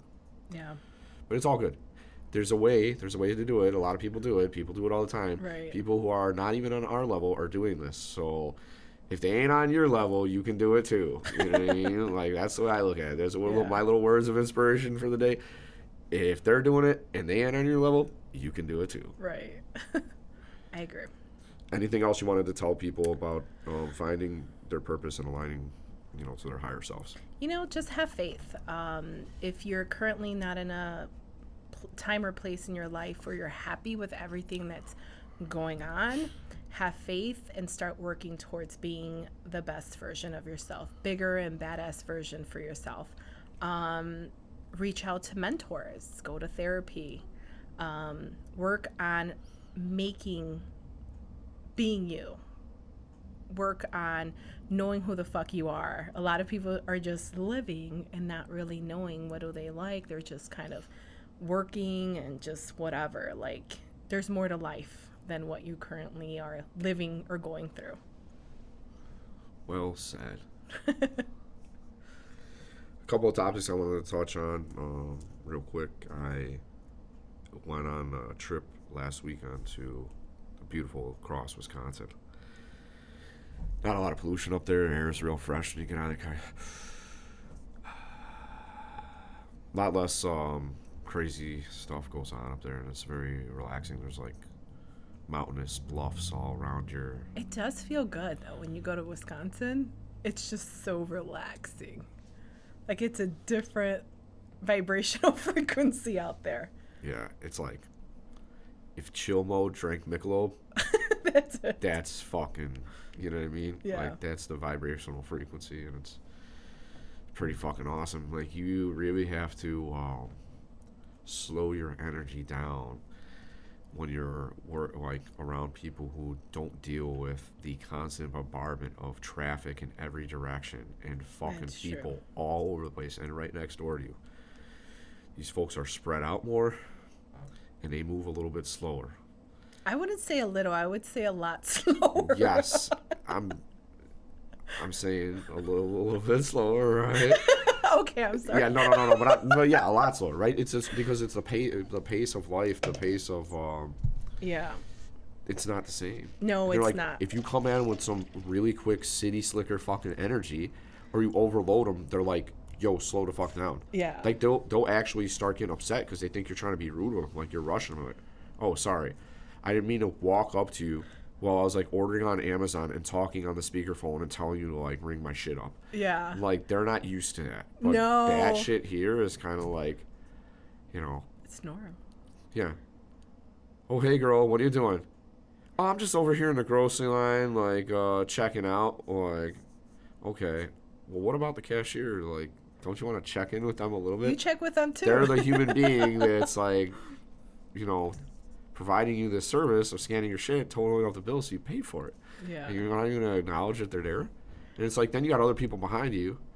Yeah. Whatever. It's definitely crazy. I know, like, I do a lot of weddings in Wisconsin too. No shit. Yeah. So you're officiant in both states. You got to get... Yeah, I'm actually officiant in a few states. So I have Texas is one, Indiana, Wisconsin, Iowa, Michigan. So I'm like international, man. Shit. So as long as you're paying, obviously, my fees and travel and, my hotel, like, and then I get to stay and party too. That's the amazing Yeah. part. Like, I get to know like all of my couples, and it's pretty cool. But Yeah. anyways, back to Wisconsin. Like, the times that I've gone out there for weddings, and you do your little pit stops at the gas station. Yeah, I love them. Like, I've actually bagged my own shit. Can I just get the bag, put on my shit? And they're just looking at me like, what the fuck? I'm like, I have to be somewhere in the next hour. So just just charge me. Just get it done. Well, yeah, but I feel like when you're going there on business, when I go there, I take care of business while I'm there, but it's business back here. When I go there, it's probably because I've been going there since I was a kid. I slow down my energy because I can't be that guy who's overwhelming these people. Like, what is your fucking problem? Like, because like their day doesn't include as much shit as ours does. It's very true. Just on the terms of the sensory overload you face living in a large city. Right. So like I've gotten into a habit, especially when I go out of state, of like going a day before so I could avoid acclimate yourself. Yeah, like I need to I need to get in first, check into my hotel, go down to the pool, just relax, then come back up, and a lot of times I don't even do pit stops anymore because I just can't slow the fuck down until I get into my room. That's when I can unwind. I love the pit stops. I love the gas stations in Wisconsin. They have a lot of random stuff that we don't have. They do, and they play a little more to their tourism in Wisconsin. I feel like you don't really see a lot of the Illinois keychain, go go go. I mean, you do see it, but it's kind of like they know that Illinois does not represent quality in other people's eyes. So they see it like, I don't need this fucking corrupt ass state shit. Like, fuck this. I don't want that shit. That's why they don't sell it. Yeah. They couldn't sell it if they're fucking giving it away. Yeah. Anyway, fucking Wisconsin, they got all that shit. Like Wisconsin is, and it'll be like the state of Wisconsin from the map, like in the shape made out of like a fucking cheese or whatever, in a fucking keychain. They have the most coolest, unique things though, like the little cheese keychains and all these little hats and fucking shirts and shit. I've bought a few. I don't know why I don't use them, but it's just like cool to fucking buy. Well, it's not only that they have the souvenirs, but a lot of them have like a lot more things than other gas stations would. So we went into this quick trip to gas up before we left, and it was like there was a bakery in there, a fucking deli with all like the lunch meat and the cheese they had in there and shit, and then like a convenience store and like all sorts of other shit. And a laundromat. Maybe, well, yeah, depending on where you're at. They even have showers for truckers in some of the gas stations or whatever, But yeah, no, it's the amount of shit they had. I was like, damn, they got like, this is like a grocery store. It's like a really small grocery store. They had like everything in there. Well, a lot of things, they don't have, I would say, like things aren't accessible to them like they are for us in the city. So they have to drive very far. So the most convenient thing is to stack up like the gasoline stations with, your essentials. Yeah, they have a lot of stuff in there. A whole, like you could live near a gasoline station and not have a car and just have everything you need in that one gasoline station. For sure. That's convenience at its best. Yeah. So yeah, no, the trip was good. So we got there. My cousin's wife, the family owned like a restaurant bar when they were younger, so she learned how to cook. So she's always cooking stuff. She cooked us some good meals.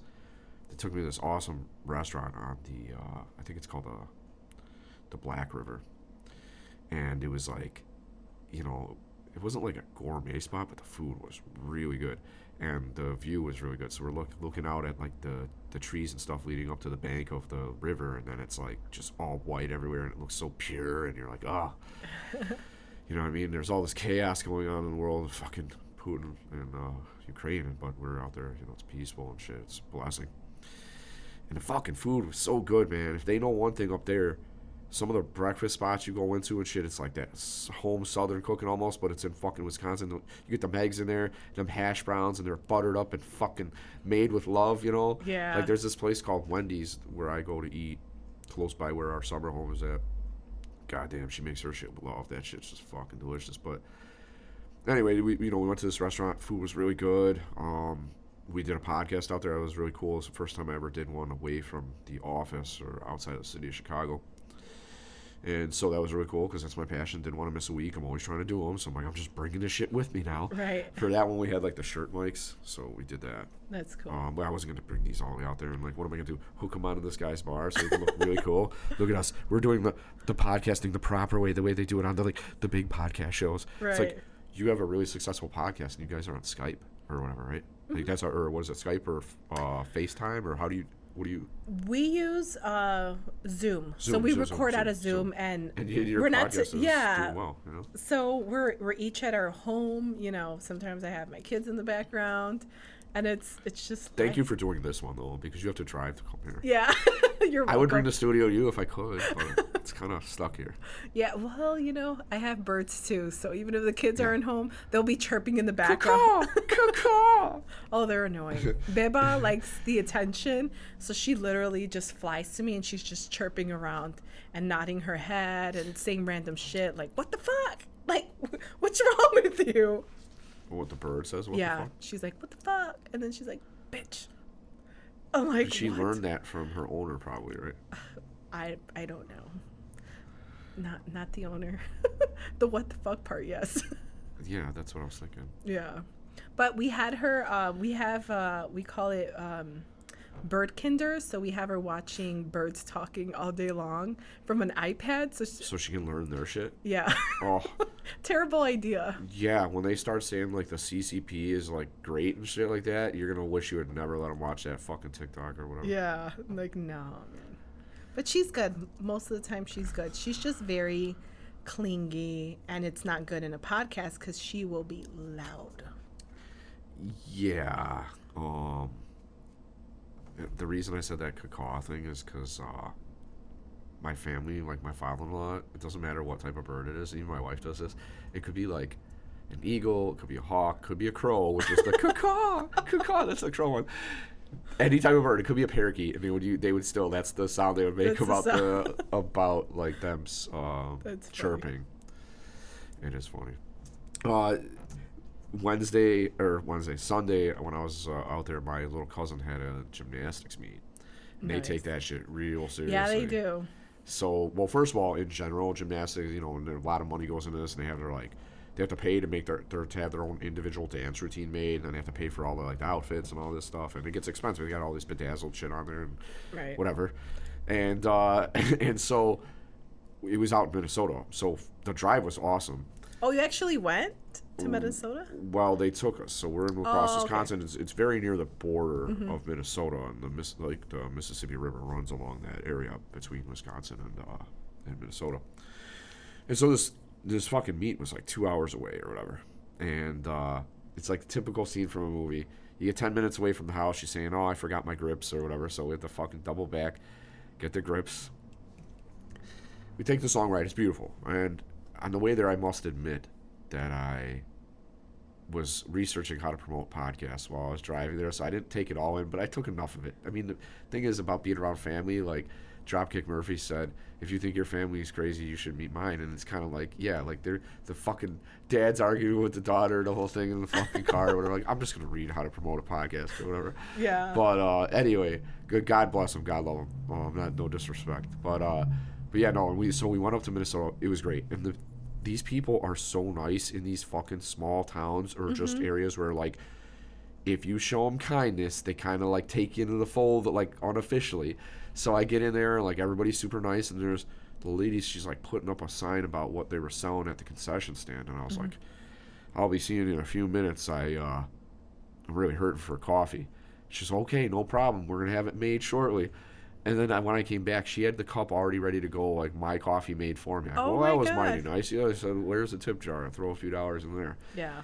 And so, yeah, it was really cool. She did that. And then I'm walking back in, and there's these two gymnastic moms just kind of sitting there at the table. Oh, hi, how are you? And they're like, oh, good. They're like, what brings you here? And I said, well, my little cousin, you know, she's from this area over in Wisconsin, and she's competing in there. And they said, oh, no kidding. I said, yeah. I'm like, what about you? You guys got kids in there? Yeah, we got some kids, whatever. And we started chatting up, and they're telling me, like, oh, I used to do gymnastics, and that's how I got involved in all this shit. I'm like, people are pretty nice. Yeah. Nice to meet you, ladies. I'm going to be moving along and go back and watch my cousins now. Did you promote your podcast? Like, I have a podcast, by the way. I kind of did, because my little cousin Eva, she's really smart with the technologies. And she's like, I don't really use Facebook. I like Instagram better. She's like, Facebook's kind of weird. I'm like, you know, they're basically the same shit. I'm like, you have a story here, you have a story there. Yeah. And they're owned by Facebook because Facebook wants to own everything that, like, involves people and their information or whatever. Yeah. We talked about that last time. That's cool. But, yeah, so she was helping me a little bit with that. Like, she was telling her friends, and then the family was watching. So it's kind of, you spread it a little bit everywhere you go. Yeah, I would definitely like plant those seeds everywhere you go. I'm getting business cards made. Like, I'm gonna have the fucking logo. I mean, the fact that you have a banner too, that's freaking awesome. We haven't even gotten our banner. We have our logo, but we didn't get a banner. But then again, we don't meet in person. So we're probably planning this year to kind of start doing it in person. And we want a backdrop, like some kind of backdrop to have, like cute with flowers, you know. Like coffee pot in the middle, pouring the cafecito, and then like Cafecito. and then like the Chingonas. The Chingonas, yeah. Like a chick flexing with the bandana. We helped you in World War II. We were fucking cranking out. Yeah. But yeah, it was a real cool gymnastics meet. I love watching that shit too. It's like so much work goes into gymnastics. Like, a lot of times parents start their kids off when they're very, very young, like 2-3 years old. that's the best way to do it. Well, I mean, Yeah. not that young, like 6, 7, 8 maybe. Yeah. Right now you can start doing some cartwheels and flips. Yep. But it's beautiful to watch, like, discipline and athletic ability and working together and rooting each other on and working for common purposes. I feel like we have a lot of that here, but we need even more of it now, you know, with everything agree. that's going on. And but it was great to see my cousin. She won a medal. It was really nice. We came back. My cousin got a ticket on the way back. They fucked him. It was a speed trap, and it was like, where did this guy come from? He's on her ass. I'm like, what the fuck? So he was upset about that, which understandably. You didn't get him out of it? No, you know, it's tough because the lawyer gets heard out in the court of law. You don't get to get the decision made there. My magical knowledge or fucking like little magic tricks I can do might help in terms of just like navigating the situation better. And one of those things is just learning how to interact with the authority, with people who have been tasked with a job of, you know what I mean? And sometimes they're assholes, and you can tell, like, that guy, it was a trap. And I'm like, I'd love to pull the public records through a Freedom of Information Act request and see how many tickets he gave in that same location that day, just to show you that, like, this is what they do there. Or how many of those tickets were out-of-town tickets versus in-town. Right. Because they love that. Because out of town, they're like, well, they don't know. I'm not going to give a bad reputation in the community for giving that motherfucker a ticket. Exactly. But if you give it to, like, Farmer Joe, who you see down at the diner when you go in to get your coffee, like, I think you're going to have a fucking problem with community relations with your police force. Exactly. So I'm sure they get the locals once in a while, too, if they're, like, flaunting it, like, really giving it to them. Yeah. But I think, you know what I mean? So you never know. I'm not trying to, look, I'm not trying to, start some shit. I'm not trying to start some shit. Wisconsin, I love you. I'm a trusted traveler, and if you talk in military terms, like, let me through. And I'm not going to disrespect because, you know, I'm not trying to give you guys a bad reputation or something, but whatever. Anyway, we got back. We kind of wrapped up the trip. Monday I started working. Got into some good exercise over there. Felt great. We all need short getaways once in a while. I agree. When's And the last time you had Wisconsin is one of them. Last time I had a small getaway was probably in October or September.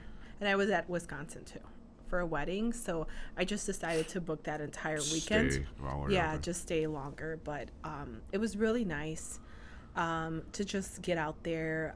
I particularly like to go in the summer where I could be out. Like, I'll just randomly stop at different rivers and just kind of like sit there and just like meditate and just take it all in, ground myself, like walking on grass. Like, that's an amazing grounding technique. Or just walking, you know, dip my toes in the river and stuff like that. So yeah, There's plenty of places to do that in Wisconsin. You really feel like you're connecting with the earth. You're just like, this is more probably the way it's supposed to be with humans and nature. There is I want to say the beginning of last year, I actually I decided I wanted to do a road trip. So I'm like, let me just go to Wisconsin, and I just kept driving and driving until I finally found a place to like stop. And it happened to be like a small Indian reservation, so it was pretty damn cool. They were doing, I want to say, a gazpacho which is like giving thanks to the land. And well, there was an Indian group, and they were really nice and accommodating. And normally they're just like, no, we don't want any outsiders. So it was really nice to kind of be part of their ceremonies that they were doing. And they just like welcomed me. They're like, hey, if you ever want to come back, just, you know, hit us up, and we'll definitely, you could stay in one of the homes. So it was really freaking cool. Like just randomly, my random little road trip. And you end up getting to be part of some pretty cool ceremony. Yeah, it was really cool. So I definitely felt guided. I'm like, you know, this was a universe that I needed to let some shit go. And of course, they gave me a reading of certain things that I needed to change in myself. And they're like, you come in here, you know, your immediate aura is just like you're getting ready to fight, and you don't need that. You don't need to have this front. I'm like, really? I do? They're like, you're a really nice person. I'm like, you know what? You're actually right, because I'm always on the defensive for no fucking reason. But it was really nice to kind of hear that from someone else, and you know, they gave me this really nice reading. They're like, you really don't need to, you're no longer in the same place where you were, so you don't need that. And this is coming from people that have not, they don't even know an ounce of me, other than I just happen to fall into the reservation, and you know, I'm just getting in there. And they're like, yeah, you kind of feel like when you walked in, like this warrioress, and it's like, there's no war happening. What are you doing? I'm like, oh, I'm sorry. I didn't mean that, you know? So I learned a lot during that trip. I have a friend who we call Pete Tiny, who's a Native American dude, and he's fucking huge. I mean, this guy's probably 6'4" and 300 or something like that. He's a big boy. And so he had, it seems like when speaking with him, that they very much value wisdom, and they speak with a conviction when they talk about wisdom as if it is scientific truth or religious truth, or like a law that can, it's just a universal law that is just, it is what it is without question. But it's a beautiful thing. I mean, he was talking about like knowing the purpose of people so that you can coexist with them in peace, and he had some very very good things to say about that. So it's always cool to interact with people where you get to like learn new things like that, right? And kind of immerse yourself in that culture as well. But the trip wrapped up, and you know, it was kind of dangerous on the ride home. There was freezing rain. There's a whole other story to that, but I'll tell you about that later. So that was the trip. I had a home buyer seminar yesterday. One of my guys, Andre Solayas, he has a team, and he's a realtor over here at Remax Mikasa. And he's a young man, but he's very professional, and he's like humble, soft-spoken, and he works hard, and he's a man of his word, and so people trust him. And so he does a real good job with these, you know, seminars, bringing people in. Like, here's the whole process. Here's your lender. They'll talk about, you know, down payments and what you need to get a loan. And then they'll have the realtor come in talking about shopping around for homes, you know, and like what to expect today, and, you know, what's involved. And then they kind of hand it over to me. What's it like for the attorney? And I tell them, well, if this is soccer, like, I'm the goalie. That's my position. So I'm trying to, like, not let anything get past that would kind of, like, fuck you. You know what I mean? Right. And no goalie is perfect, but we practice a lot, so we're pretty good. So I tell them about the whole process, and it was just like, it was cool because I spoke as much Spanish as I knew.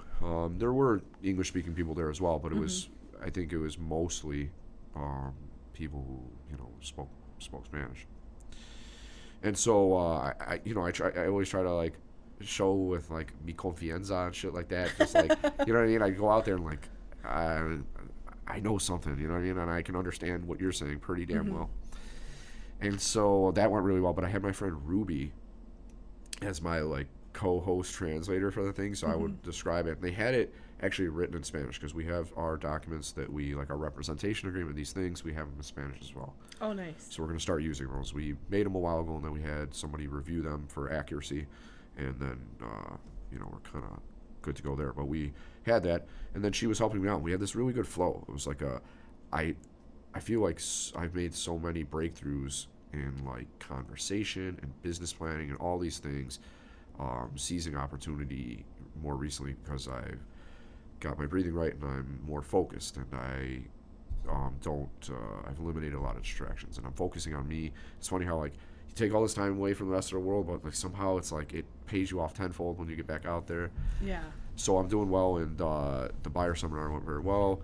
It was just this fun little like teamwork thing we had, and I kept it in small chunks. So I got good at realizing not like overload people with information and leave Right. it small enough so that we're not talking for 20 minutes while they translate this long ass version of what That's I said true. in Spanish. So it was great. Good people turned out, and it was good to see my friends too. Like one friend Gloria was there, and I didn't even know. I think she mentioned that she was going to be there, but I don't remember her saying it. But she was there, and it was unexpected to me. I was like, oh, that's fucking awesome. So we all kind of like did this cool thing together as professionals, hugged it out, took a couple pictures, and another one in the books. Nice. So that was a good thing yesterday. I felt super positive about that. And after that, You had your concert.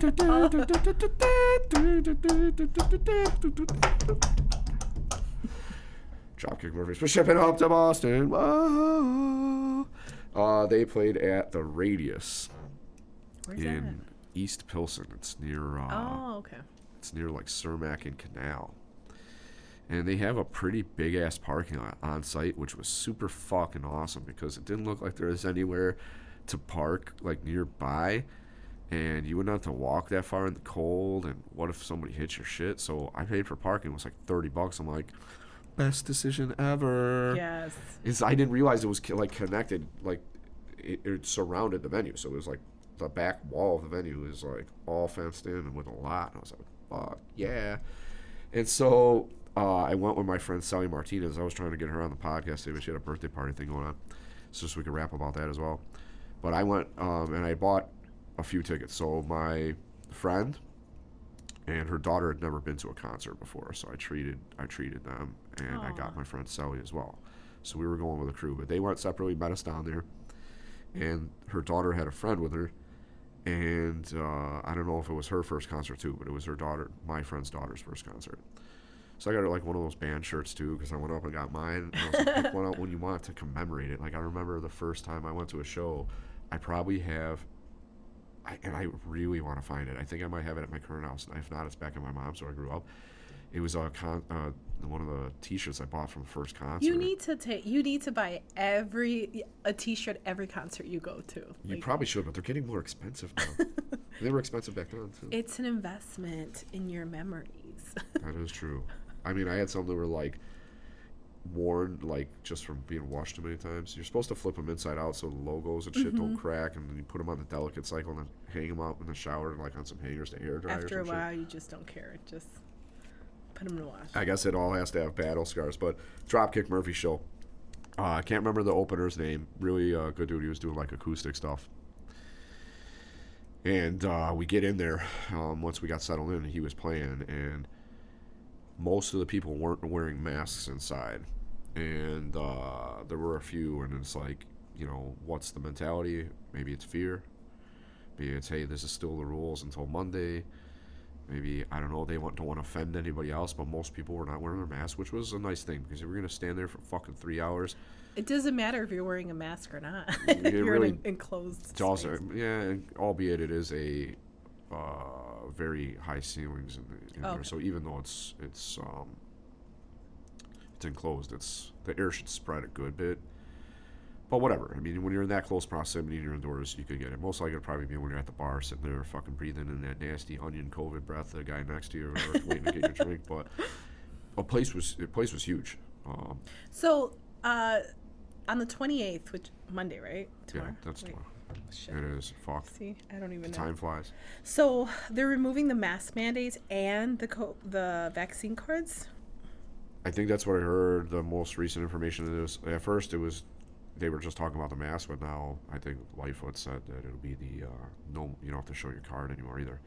So like, Nice. Oh wow, great, you don't have to show this card anymore. That's really going to stop the spread of COVID. You know, like whether you have it or not. You know what I mean? I don't know. Whatever. The venue was really it was pretty big. I would guess that it would hold maybe at a max if they packed it about 5,000 probably. Wow. Yeah, so it was about the size of the Aragon Ballroom, maybe bigger. And it was like, it wasn't a sold out crowd because it was a pretty big fucking place. But there was a lot of people there, so it was comfortable. We could spread out, and it was like, people were so happy to be back there. Like the bands were going so hard.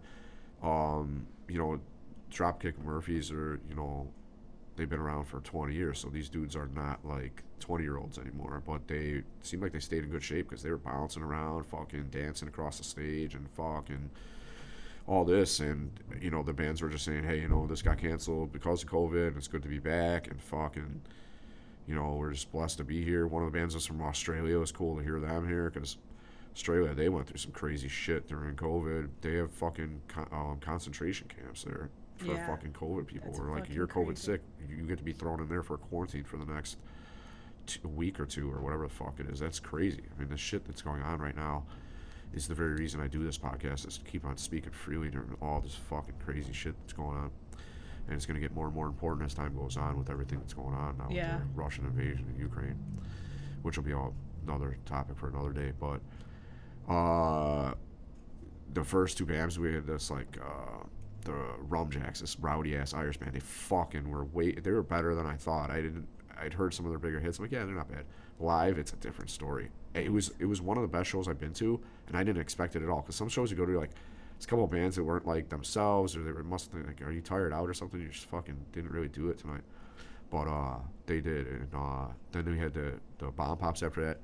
A couple of females in the band, just like rocking out like some Chingonas, and fucking they tore it up. It was really cool, really groovy shit. And then Dropkick comes on. It's like, I respect the shit out of those motherfuckers. You know, they're from Boston, and they speak up on behalf of working people, and like a lot of their songs mention unions and, like, you know, the working man and like all this shit. Way. Oh yeah, they're I hard. gotta check them out. They're very much into that. Like, the first album I got by them was called Sing Loud, Sing Proud, and it was about like speaking up as part of the union, and like fucking speaking up to not get taken advantage of, or to get fair, you know, pay for the work and all this. And they're like, you know, stick together, sing together, like fucking, you know, it's like the shit that makes you want to cry from a movie like this, or that's a fucking rally cry, right? So these guys are like, they're like kind of tough guys without trying to be. It's like, they're like, you know, we're gonna represent ours, and if you're gonna fuck with our shit, we'll fuck you up. Which That's is, how it I should respect be. the shit out of that. I I respect the shit out of that. Like, that's why I like those guys.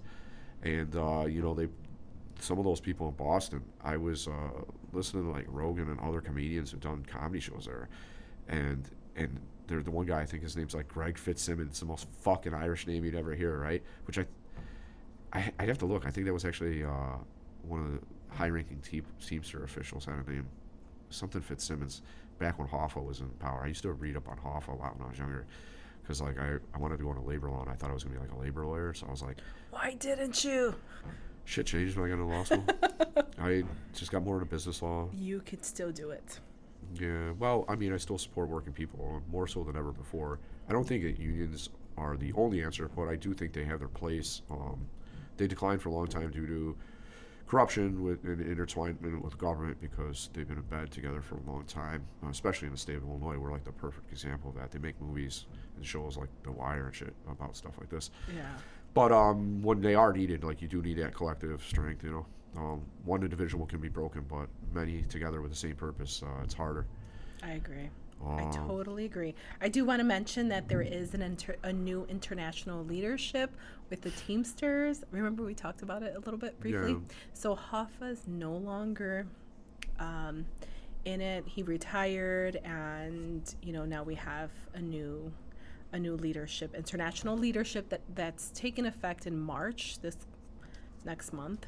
So that's going to be interesting. And what I absolutely loved about this campaign, it was really hard to campaign for them. Not really, I wouldn't say really hard, but when you're trying to beat the incumbent, like, these guys were campaigning like 2-3 years before the election. Like, it was freaking dope to watch the entire, and the leadership that they chose too, like the guys from Local 705. I call them the Chingonas of the Teamsters, because these guys, like Juan Campos, fucking amazing. If you don't know him, you need to know him. He is in charge of one of the largest local truck drivers, specifically UPS, you know, drivers, fucking phenomenal. They have their local not only financially stable, but he actually has, I want to say, about a few million as a strike fund. So when they go into strike, he is paying all of his members for going on strike. Well, that is it. I know what you're saying, but that way of saying it, what it is they're not hurting or having hardships because it's like they're getting strike, wages. Yeah, they have like a strike wage that's coming out to keep them solid.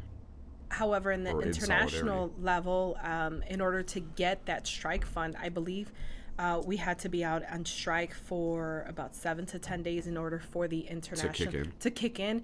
His local is completely different. It's like from the moment that we go on strike, we start paying you benefits, and that's from the local. But it's really important to also have a leadership in place who understands that and who is actively making financial decisions to benefit the working class In the best interest of the They also the members. Exactly, on behalf of their members. And I would say, like, even during COVID, when COVID started, I mean, they sprung into action for their members, where my local was just like, you guys are shitted out of luck, didn't really fucking care. These guys were like actively boots on the ground. Well, that's a win-win because it's also strategic then. Like, in order for membership to feel comfortable with a strike, if they know those benefits are coming, they're more likely to hold the line, and that gives them as a bargaining unit more leverage with the employer then, because like we're not just going to settle for the first fucking contract you throw us, man. Like, we got to talk about some terms here.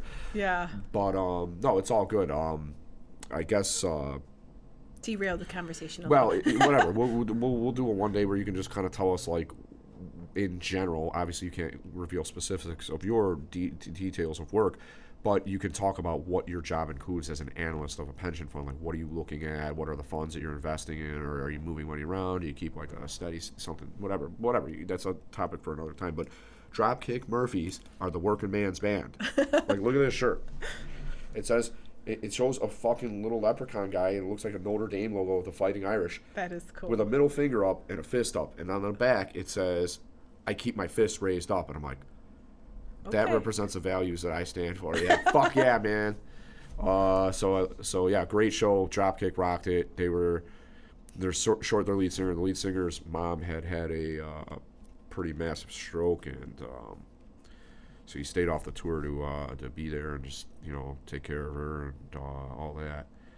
And that's, my mom had a couple minor strokes a few years ago, and my brother is her primary caretaker. But I stop by a few times a week, and so I know how people need to do that for their families. Exactly. But still rocked it. They had a couple of the singers from other bands kind of came on stage and did a couple songs, and then Ken Casey is the guy who took over all the vocals on behalf of the band. He normally plays bass, I believe, and sings as well. And then they rocked the show. It was a great time. I think the first time concert goers, like, this was one of the first concerts for a lot of people since COVID kind of ended, or not ended. Let's be more clear. Well, not even that until a sense of normalcy started. A lot of people have already been infected. A lot of people have been vaccinated. And, like, now it's like, okay, we realize we don't really have to stop doing all these things. Like, if you're vulnerable, go home and stay in and take care of yourself. But, like, the people are out there, like, young and healthy, you still got to kind of live your life, and with everything that's been taken away from people in this world, and here in this country, taking away jobs and your ability to run a business and work in a business. It's tough, so we should be just taking those away. There's a whole other conversation for that too. But Dropkick Murphys fucking rocked it. Great show. Look forward to seeing them again next time. And it was a perfect kickoff to the St. Patrick's Day festivities, which are quickly approaching this coming month. St. Patrick's Day Parade, Harlem and Madison next weekend. The Forest Park Irish Parade. I'll be out there in the daytime, and then I'm hosting on the down low. It isn't Saturday a download night. Anymore. Yeah, some people hear it, but like not enough to really blow up my spot for the fights. But I'm gonna be doing Saturday night fights, like low key edition, where I'll only invite like maybe 15 people or something. Because last time I had 30 here, and I had more than that actually, but I was 2 people at the stand. I was out of seats and stuff. But Colby Covington is fighting George Masvidal. they used to train together, so they know each other, they know their fighting style, and they don't like each other anymore. It's fucking bad blood. They fell out, so they're ready to fucking smack That's each other in the face interesting. really well. So that's gonna be a good one. And George Masvidal he started in fighting with backyard fights. So there's another guy who became very famous. His name was Kimbo Slice. He passed away a few years ago. Kimbo Slice, rest in peace. And fucking, you'd have drug dealers in backyards betting like $5,000-$10,000 on each fight, and they would just fight, and they'd get part of like the pot or whatever, you know. So that's like, you're a real fighter when you're willing to fucking bare knuckle fight somebody in a fucking backyard somewhere for money. And so that's now what he does for a professional, for a living, and he's one of the most famous fighters doing it. And there's a few other good fights on there, so that's gonna be really cool. I'm gonna take it a little easy at the parade, then I'm gonna really take it easy when I come back here, maybe light up the grill or have some food ordered in, and you're invited. I will be coming. Let me check my schedule. I think I will definitely make. If I don't have anything on my schedule, I'll definitely make it. I need a outing next week. I think you'll like it, and this is a night to watch it because of the mental energy that will be involved in these fights because of the back history. It's Saturday, right? Saturday, I'll be watching the prelim fights by 7, but the last 5 fights, the main event card, will not start till 9. So if you can't make it over till later, like a lot of the people I work with are realtors, like I'll be sitting here chilling even earlier than that. I'll have the early prelims on, just have something on in the background. We're coming in and out with food. And finally, once the food is cooked or whatever, I can sit down and start focusing. So I'm just sitting here chilling. If these people have real estate showings to do at like 7, it's like, don't worry about it. The main event starts at 9 and they don't end till like 11:30. Yeah. So dope. That's next week. I think that's really all I got. Do your meditation. I'm reading my book, Jack Cornfield, Meditation for Beginners. That's fucking epic. Nice and easy. It also comes with an audio CD if you could find a CD player. I downloaded it off the CD onto a computer and put it into MP3s or whatever. Anyway, go out and get that book and learn how to meditate. And this is something I say on every podcast, is that I've gotten along with a lot of different people of different races and genders, and that's because I try to start from a position of kindness and respect. And so COVID is contagious, and so is happiness, motherfuckers. Let's spread that's true. So let's start from that position of kindness and respect, and ask how people are doing. When you're at the restaurant, don't just be ordering food. Find out the waiter's name or the waitress's name, and that's important, right? They're a person too. Yes. It's just not like, oh, hi there, I'll be your server today. Well, I swear sometimes they leave it out just to get you to ask what their name is, and the good ones always ask. But anyway, be nice to people, and enjoy what we have, because America has some tarnishes on its record, but I think we'd still be a better world leader than China or Russia, because some of those countries, like Putin, it's not the country, because I see a lot of Russian citizens out there. God bless them for protesting what's going on. Absolutely. But some people are now going from being a free people who have elected their own government to being taken over by brute force and death and murder, and it's hard to believe that's really happening. So that's going on there, and that's why I feel like we're blessed here, and we got to speak up about freedom and our opposition to things like this going on in the world. And if you let a bully test the waters to see if there's going to be a response, which they really did here. There was no military buildup by that Ukrainian border. The Ukrainian, not that I know of. I think it was only Russians on the other side, and after a while they made the decision to invade. And they knew that there wasn't going to be any resistance, so they're just doing that. And that can happen again. Maybe China, Taiwan. How far is that off? Right. China's been flying planes over Taiwan since November. And they had to scramble their fighter jets to warn those Chinese planes, get the fuck out of our airspace.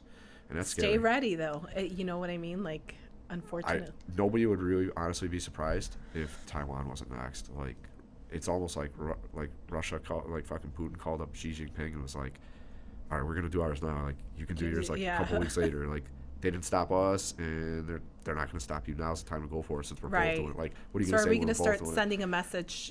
It's a moral hazard. Yeah. So it's a tough thing because of. It would be nice to be mentally ready in a position of strength to deal with this if this escalates, or if we have to send in troops to NATO countries to make sure that it doesn't go like World War II, where one dictator end up spreading throughout and taking over the entire territorial base and the people of those countries. And so if it escalates that, we should be strong as a people. So you can't change this situation necessarily. It is what it is. It's happened. But you can change things around you with your interactions with other people. So be kind, be respectful, try to breathe, manage your emotions. Be good to yourself, be good to your family, be good to your community. Stay blessed, and friggin' tune in next time, man. We love you guys. We'll have good conversations and content, and we hope you enjoy listening. Tune in next time. Bye. Peace. Peace. We love you. That was awesome.